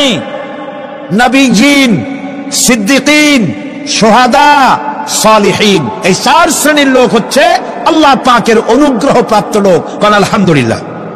এরাই হলো অনুগ্রহপ্রাপ্ত দল। এখন নবী কারা? নবী হচ্ছেন যারা নাকি আল্লাহ পাকের কাছ থেকে ওহীপ্রাপ্ত হয়েছেন, নিখিল মানুষের চিরন্তন শান্তি এবং কল্যাণের জন্য আল্লাহ পাকের নিকট থেকে সত্যের বিধান লাভ করেছেন। তারাই হচ্ছেন নবী, যারা আল্লাহ পাকের কাছ থেকে ওহীপ্রাপ্ত হয়েছেন। আর নবীরা হচ্ছেন মাসুম, নবীরা হচ্ছে বেগুনাহ। নবীদের কোনো ভুল নাই, নবীদের কোনো গুনাহ নাই। কারণ সুবহানাল্লাহ। এই পৃথিবীর মধ্যে সুপার কোয়ালিটির মানুষ, সর্বশ্রেষ্ঠ মানুষ কারা? নবীরা। সর্বশ্রেষ্ঠ মানুষ কারা? এখানে আবার এক শ্রেণীর লোকেরা বলে যে নবীরে মানুষ কোয়া যাবে না। আছেন এমন লোক, নবীরে মানুষ কোয়া যাবে না। কেন? কেন? নবীর সম্মান কত। আচ্ছা, নবীরে মানুষ বলবো না তো বলবোটা কি? নবীরা কি ফেরেশতা? যদি ফেরেশতা বলি তাহলে কি নবীদের মর্যাদা বাড়ানো হলো? বলেন আপনারা, বাড়ানো হলো? তাহলে নবীদের কি বলবো? তারা কি জেন? যদি জেন বলি তাহলে তাতে কি মর্যাদা বাড়বে? সবচাইতে মর্যাদা বেশি কার?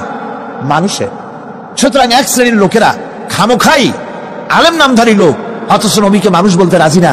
কোরআনে কারীম সাফ করে আল্লাহ পাক পরিষ্কার করে বলেছেন, কুল ইন্নামা আনা বাশারুম মিসলুকুম ইউহা ইলাইয়া আন্নামা ইলাহুকুম ইলাহুন ওয়াহিদ। নবী বলুন, আমি তোমাদের মতো মানুষ, আমার উপরে ওহী আসে। ইন্নামা আনা বাশারুম মিসলুকুম, তোমাদের মতো মানুষ। একটু ভালো করে বিষয়টা বোঝেন। আরো বলেছি আমি, আজকে আবার স্মরণ করায় দেই। আল্লাহ শিখাই দিচ্ছেন, বলুন আমি তোমাদের মতো মানুষ, ফেরেশতা নই, জিন নই, আমার কাছে ওহী আসে। পার্থক্য এখানে। তবে আরো পার্থক্য আছে, সেটা হচ্ছে আমরা হচ্ছি সাধারণ মানুষ, নবীরা হচ্ছেন অসাধারণ মানুষ। সুবহানাল্লাহ। আমরা হচ্ছি মানব, রাসূল আল্লাহর পয়গম্বর হচ্ছেন মহামানব। কথা বুঝে আসছে? তার মানে হলো আমরা সাধারণ মানুষ। সাধারণ মানুষেরা গুনাহ করতে পারে, ভুল করতে পারে, সব রকমের গুনাহ করতে পারে। নবীরা কোনো গুনাহ করতে পারেন না। আল্লাহ পাক তাদের দিয়ে গুনাহ করান না। আল্লাহ পাক ফেরেশতা দিয়ে, আপন কুদরত দিয়ে নবীদেরকে হেফাজত করেন। সুবহানাল্লাহ। সুতরাং এই কথা বিশ্বাস করতে হবে, সমস্ত নবীরা হচ্ছেন মানুষ। নবীদের আদর্শই কেবলমাত্র আদর্শ, সেই আদর্শকেই গ্রহণ করতে হবে, তাকেই একমাত্র নেতা হিসাবে গ্রহণ করতে হবে। আবার নেতা বলতেও রাজি না। মুশকিল কি এক জায়গায়? কয় যে নেতা বলা যাবে না। কেন? কয় যে ওই যে মানুষেরা বলে, স্লোগান দেয়, আমার নেতা, তোমার নেতা, অমুক তমুক হেন তেন, তো এগুলির সাথে নবীরে মিশানো এটা ঠিক না। তাছাড়া নবীরে নেতা কব না, কবটা কি? নবী কি হয় নেতা হবে, না হয় অনুসারী হবে, এর বাইরে তো কিছুই নাই। হয় ইমাম, না হয় মুক্তাদি। বাইরে কি? বাইরে তো নাই কিছু। সুতরাং নবী কি মুক্তাদি হবে? নবী কি অনুসারী হবে? নিশ্চয়ই হাজার বার নবী হচ্ছেন ইমাম, নবী হচ্ছেন নেতা। আমরা যখন আরবিতে বলি, ওনারা নিজেরাও আরবিতে বলেন, তখন কোনো আপত্তি হয় না। আল্লাহুম্মা সাল্লি আলা সাইয়্যিদিনা মুহাম্মদ। সাইয়্যিদানা মানে হচ্ছে আমাদের লিডার, আমাদের নেতা। সাইয়্যিদানা যখন বলে তখন আপত্তি করে না, কিন্তু আমাদের নেতা বললেই আপত্তি করেন। বাংলা ভাষা, বাংলাদেশি মানুষ হইয়া বাংলা ভাষার প্রতি গভীর জ্ঞান দেখলে দুঃখই হয়। বন্ধুগণ, মনে রাখতে হবে, নবী হচ্ছেন মাসুম, বেগুনাহ এবং নেতা, আর মুহাম্মদ সাল্লাল্লাহু আলাইহি ওয়াসাল্লাম হচ্ছেন বিশ্ব নেতা, এটা কোনো সন্দেহ নাই। এই নবীর অনুসরণ করতে হবে। সিদ্দিকিন হচ্ছে সত্যকে যারা উদার, উন্মুক্ত, অকুণ্ঠ চিত্তে, দ্বিধাহীন ভাবে যারা গ্রহণ করেছে, এর বিপরীত যারা করেই নাই, তারাই হচ্ছেন সিদ্দিকিন। হযরত, যেমন একটা দৃষ্টান্ত, হযরত আবু বকর সিদ্দিক রাদিয়াল্লাহু তাআলা আনহু, মেরাজ থেকে হুজুর ফিরে এসেছেন সকালবেলায়, ফজরের নামাজ পড়ে বসেছেন কাবা শরীফে, তিনি বসে আছেন। তো তখন আবু জাহেল এসে বলছে, মুহাম্মদ সাল্লাল্লাহু আলাইহি ওয়াসাল্লাম, প্রত্যেক দিনই তো নতুন নতুন কথা কও, আজকে কোনো নতুন কথা আছে? হুজুর বললেন, হ্যাঁ নতুন কথা আছে। কি? বলে, এই তো শেষ রাত্রে জিবরাইল আসছিল, আমারে নিয়ে গেল বাইতুল মুকাদ্দাসে, জেরুজালেমে গিয়ে নামাজ পড়লাম, ওইখান থেকে মহাকাশ পাড়ি দিলাম, 7 আকাশ পাড়ি দিলাম, সিদরাতুল মুনতাহা গেলাম, আরশে আজিম ভ্রমণ করলাম, আল্লাহর সাথে কথা কইলাম, জান্নাত জাহান্নাম দেখলাম, তারপরে আবার এই আয়েশা নামাজ পড়িয়া তোমাদের সাথে কথা বলতেছি। আবু জাহেল কয় যে, খাইস, যাও, মাথাটা একটু ভালো ছিল, এখন তাও সর্বনাশ হয়ে গেছে। কয়, মুহাম্মদ সাল্লাল্লাহু আলাইহি ওয়াসাল্লাম, তুমি যা বললা এই কথাটা আমি কি হুবহু মানুষের কাছে বলবো? হুজুর বলছেন, অবশ্যই বলো গিয়ে। আবু জাহেল চিন্তা করলো, দিস ইজ দ্য মোমেন্ট, এটাই হলো আসল সুযোগ পেয়ে গেছে মানুষকে বিভ্রান্ত করার জন্য। সবার আগে ছুটে চললো হযরত আবু বকর রাদিয়াল্লাহু তাআলা আনহুর বাড়িতে, যে বলছেন, আবু বকর শুনেছো? বলে, কি? মুহাম্মদ সাল্লাল্লাহু আলাইহি ওয়াসাল্লাম এই রকমের কথা বললো, বেচারার মাথাটা যাও ভালো ছিল, শেষ। হুজুর বলছেন, আবু জাহেল, আমার রাসূল কি এরকম বলেছেন? আবু জাহেল বলছে, আমার নিজ কানে শুনে আসলাম, এখনো তিনি সেখানে বসা। হযরত আবু বকর বলেন, আবু জাহেল, আমার আল্লাহর নবী তিনি যদি এরকম কথা বলে থাকেন, তাহলে আমি কোনো সন্দেহ পোষণ করি না, অবশ্যই আল্লাহ রাব্বুল আলামিনের হাবিব যা বলেছেন তা সত্য। হযরত আবু বকর রাদিয়াল্লাহু তাআলা আনহু মসজিদে হারামে আসলেন, হুজুরকে জিজ্ঞেস করলেন, হুজুর, আবু জাহেল আমাকে এইসব কথা বললো, এগুলি কি ঠিক? হুজুর বললেন, হ্যাঁ। তিনি ঘটনা বয়ান করলেন। হযরত আবু বকর বললেন, হে রাসূল, আপনি যা বলেছেন সত্য বলেছেন, আপনার মেরাজ ঠিক হয়েছে, সঠিক হয়েছে, সন্দেহ নাই। হুজুর বলেন, আবু বকর, তুমি তো শুধু আবু বকর নাও, তুমি সিদ্দিক। সত্যকে যারা অকুণ্ঠ চিত্তে, অকুণ্ঠ চিত্তে, দ্বিধাহীন ভাবে যারা সত্যের সামনে মাথা নত করেছে, গ্রহণ করে নিয়েছে, দ্বিমত পোষণ করে নাই, কোন রকমের দুষ্টবুদ্ধির আশ্রয় গ্রহণ করেনি, উল্টাপাল্টা করেনি, এই সমস্ত মানুষেরই হলো সিদ্দিক। আর এদের দলকেই সিদ্দিকিন বলা হয়। তাহলে নবিয়্যিন, সিদ্দিকিন, এনারা হচ্ছেন নেয়ামতপ্রাপ্ত।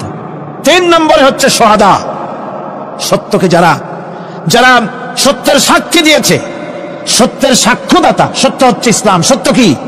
ইসলাম। সত্য হচ্ছে আল্লাহ, সত্য হচ্ছে নবী, সত্য হচ্ছে কোরআন, সত্য হচ্ছে হাদিস। এই মহাসত্যকে যারা স্বীকৃতি দিয়েছে,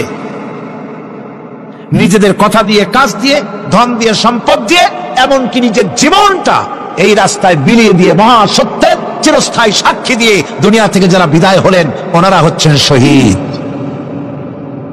আজ রাস্তাঘাটে শহীদ হয়, যার তার নামের আগে শহীদ বসায় দেয়। শহীদ এত সোজা জিনিস নয়। আল্লাহর রাস্তায়, ধর্মের জন্য, ইসলামের জন্য, আল্লাহর জন্য, কোরআনের জন্য, রাসূলের জন্য যারা জীবন দেন তারাই হচ্ছে শহীদ। এই শহীদদের মর্যাদা আল্লাহ রাব্বুল আলামিন এত বেশি মর্যাদা দান করেছেন। শহীদদের মর্যাদা আল্লাহ পাক দিয়েছেন, কিয়ামতের দিন শহীদদেরই কোনো বিচার করা হবে না। আল্লাহ রাব্বুল আলামিন শহীদদেরকে বিনা বিচারে জান্নাত দিয়ে দিবেন। শহীদের বিশাল মর্যাদা, বিরাট মর্যাদা। এই শহীদ শাহাদাতের তামান্না প্রত্যেক মুসলমানের ভিতরে থাকতে হবে। হুজুর বলেছেন, শহীদি মওতের যন্ত্রণা পিঁপড়ায় কাটার যন্ত্রণার চাইতে বেশি কিছু নয়। শাহাদাত হচ্ছে এপারে মওত আর ওপারে আল্লাহর সঙ্গে দেখা হয়ে যাবে। শহীদি মওত হচ্ছে আল্লাহর সঙ্গে দেখা করার একটা সেতু বন্ধন, একটি সেতু, একটি ব্রিজ, একটা পুল, একটা সাঁকো। এপারে দুনিয়া, ওপারে আল্লাহ পাকের সঙ্গে দেখা হবে। সুবহানাল্লাহ। ভাইরা, ইসলামের জন্য যারা জীবন দিলেন, যারা শাহাদাত বরণ করলেন, তারা জাতির সম্মানের পাত্র। সেই সম্মান, সেই মর্যাদা আল্লাহ রাব্বুল আলামিন শহীদদের প্রদান করেছেন। হযরত আব্দুল্লাহ জুলবাজাদাইন, যার কথা বুখারীতে লেখা হয়েছে। সুবহানাল্লাহ। কোন যুবক মানুষ ইসলাম কবুল করেছেন। ইসলাম কবুল করতে গিয়ে বাড়ি ঘর, জায়গা জমি কিছুই ছিল না।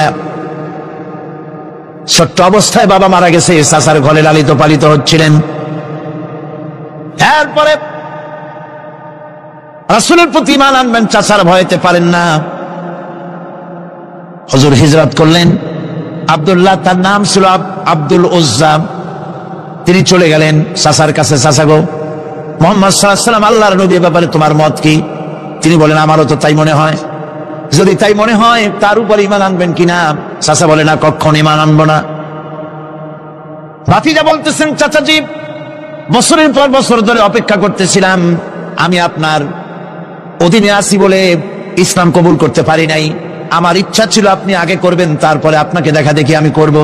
কিন্তু আপনি যখন ইসলাম কবুল করলেন না আর করবেন না বলে যখন ঘোষণা দিলেন, আপনাকে উপস্থিত রেখে আমি ঘোষণা দিলাম, লা ইলাহা ইল্লাল্লাহু মুহাম্মাদুর রাসূলুল্লাহ।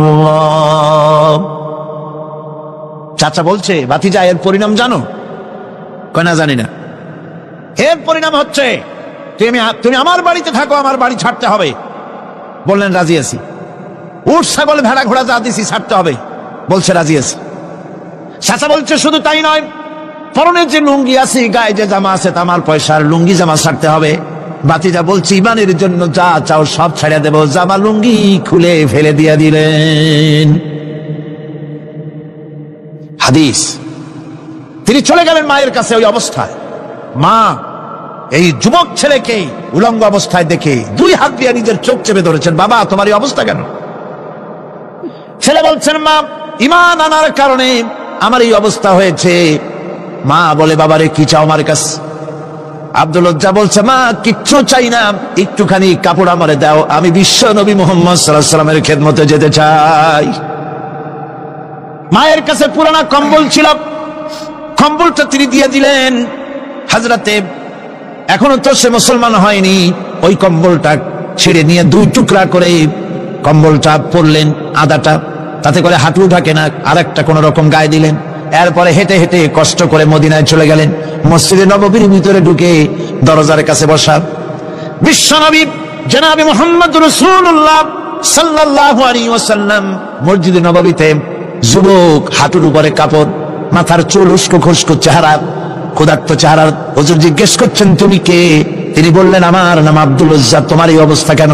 তিনি বললেন, হুজুর, ঈমান আনার জন্য বাড়ি ঘর, জায়গা জমিন, উট বাছুর সব হারাইছি, এমনকি পরনের লুঙ্গিও আমারে দেয় নাই, মায়ের কম্বলটা ছিঁড়িয়ে এনেছি। নবীজি আসহাবে সুফফার ভিতরেই তাকে বসতে দিলেন, তাকে থাকতে দিলেন, আর বললেন, তারে কোরআন শরীফ শিখাবা।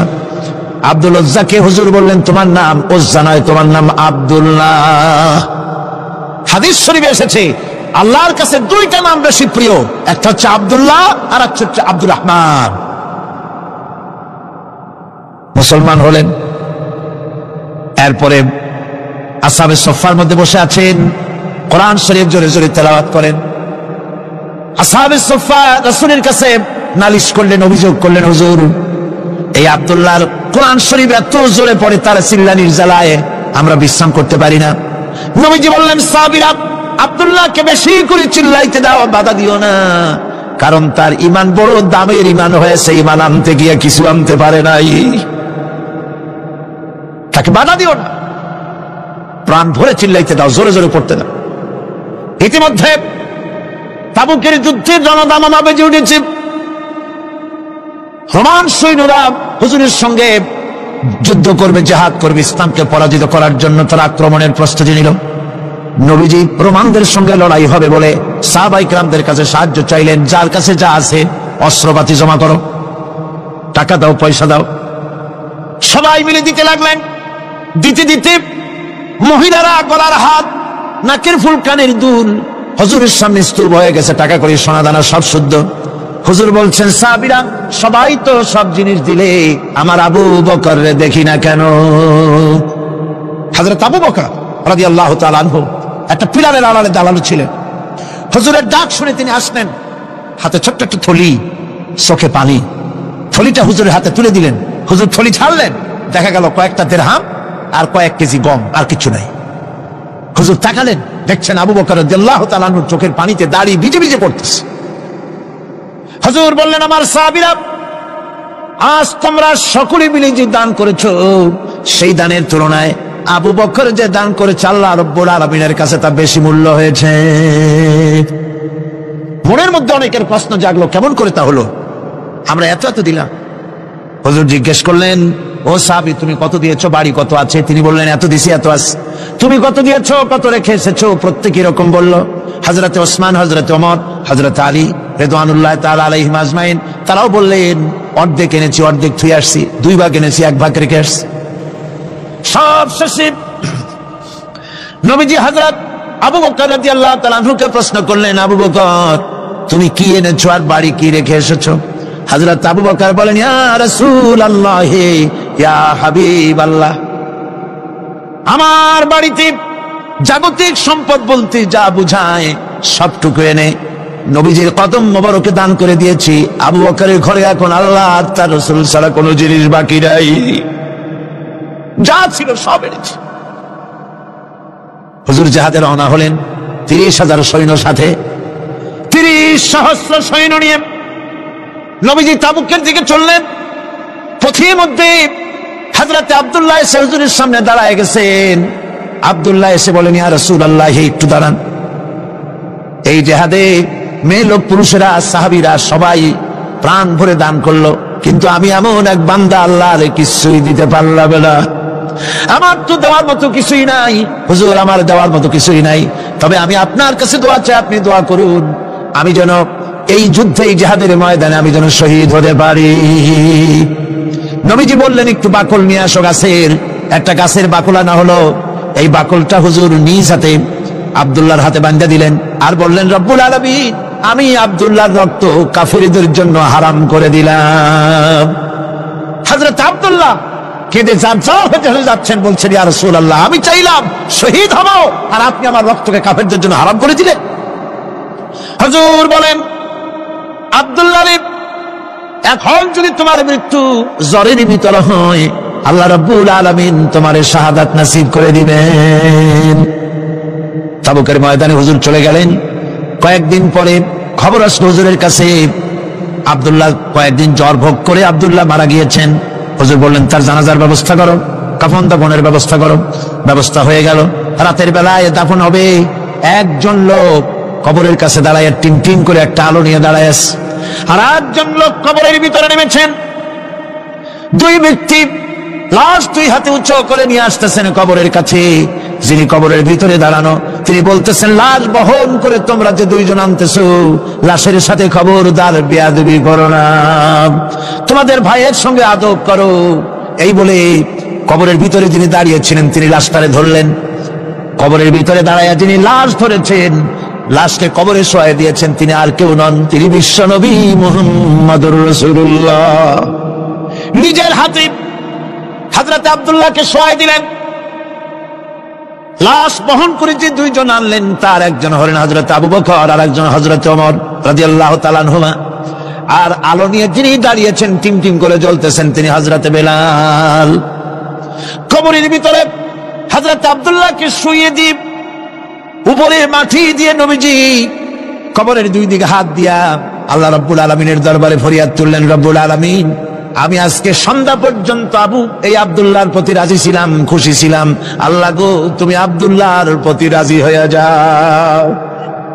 হযরত ইবনে মাসউদ রাদিয়াল্লাহু তাআলা আনহু পাশে দাঁড়ানো ছিলেন, চিৎকার দিয়ে কেঁদে কেঁদে বললেন, আয় আল্লাহ তাআলা, এই কবরের ভিতরে আজকে আব্দুল্লাহর লাশটা না হইয়া যদি আমার লাশ হতো, আমার ভাগ্যটা খুলে যেত। শহীদের মর্যাদা আল্লাহ পাকের কাছে সব থেকে বেশি। এই শহীদের পথ নিয়ামত প্রাপ্তদের পথ। যারা নিয়ামত পেয়েছে পৃথিবীতে, নবীজিন, সিদ্দিকিন, শুহাদা, এরাই হচ্ছেন নিয়ামত প্রাপ্ত। আল্লাহর রাস্তায় জীবন দেওয়ায় যে মজা, পৃথিবীতে আর কোনো কিছুতে সেই মজা নাই। হযরত ওমর রাদিয়াল্লাহু তাআলা আনহু দোয়া করতেন, আল্লাহুম্মা রযুকনি শাহাদাতান ফি সাবিলিক ওয়াজআল মাউতি ফি বালাদি রাসূলিক। আয় আল্লাহ, তুমি আমাকে শাহাদাতের মত আমাকে দান করো। শাহাদাতের তামান্না প্রত্যেকটি মুসলমানের ভেতরে থাকতে হবে। শহীদ হওয়া যাবে ইসলামের জন্য। সময় হয়তো আসতে পারে, হয়তো এমন সময় আসতে পারে যখন কোরআনের মর্যাদাকে টিকিয়ে রাখার জন্য, সুন্নতে নববীকে টিকিয়ে রাখার জন্য জান দেওয়া লাগতে পারে। তখন কি আপনারা জীবন দিতে পারবেন?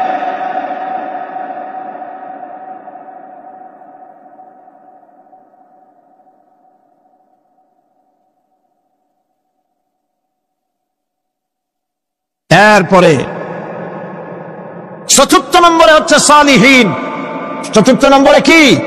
সালিহিন। সালিহিন হচ্ছে জীবনের প্রত্যেকটি ক্ষেত্রে যারা একনিষ্ঠভাবে আল্লাহর বিধান পালন করেছেন, যারা পুণ্যের সাথে সুদৃঢ় থেকেছেন, যারা অটল থেকে পুণ্যের সাথে, হকের সাথে অটল থেকেছেন, কোন অবস্থাতেই ইসলামী আদর্শের বিরুদ্ধাচরণ করেনি, তারাই হচ্ছেন সালিহিন। ইসলামের আদর্শ ছাড়ে নাই, পরিত্যাগ করে নাই, জীবনের সবকিছুর বিনিময় এটাকে আঁকড়ে ধরে থেকেছেন, ইসলামী আদর্শের পরিপন্থী কিচ্ছু করেন নাই। এরা হচ্ছেন সালিহিন। কোন আলহামদুলিল্লাহ। আল্লাহর অনুগ্রহ প্রাপ্ত কয় শ্রেণী? 4 শ্রেণী। নবীজিন, সিদ্দিকিন, শুহাদা, সালিহিন। এই 4 শ্রেণীর লোকেরাই হচ্ছে নিয়ামত। আমরা বলেছি, সিরাতাল্লাযীনা আন'আমতা আলাইহিম গায়রিল মাগদুবি আলাইহিম ওয়ালাদ-দাল্লিন। নিয়ামত প্রাপ্তদের পথ চাই, অনুগ্রহ প্রাপ্তদের পথ। আর অভিশপ্ত পথভ্রষ্টদের পথ আমরা চাই না, আমরা পরিহার করে চলবো। এটা একটু আদাও বটে। যারা অভিশপ্ত, যারা পথভ্রষ্ট, ওরা কারা? মাগদুব এবং দল্লিন। মাগদুব হচ্ছে অভিশপ্ত, দল্লিন হচ্ছে পথভ্রষ্ট। দুনিয়ার সমস্ত মুফাসসিরিন, মুহাদ্দিসিন সব একমত, মাগদুব হচ্ছে ইহুদিরা। মাগদুব কারা?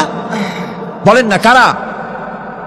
আর দল্লিন, অভিশপ্ত কারা? খ্রিস্টানেরা। বলেন কারা?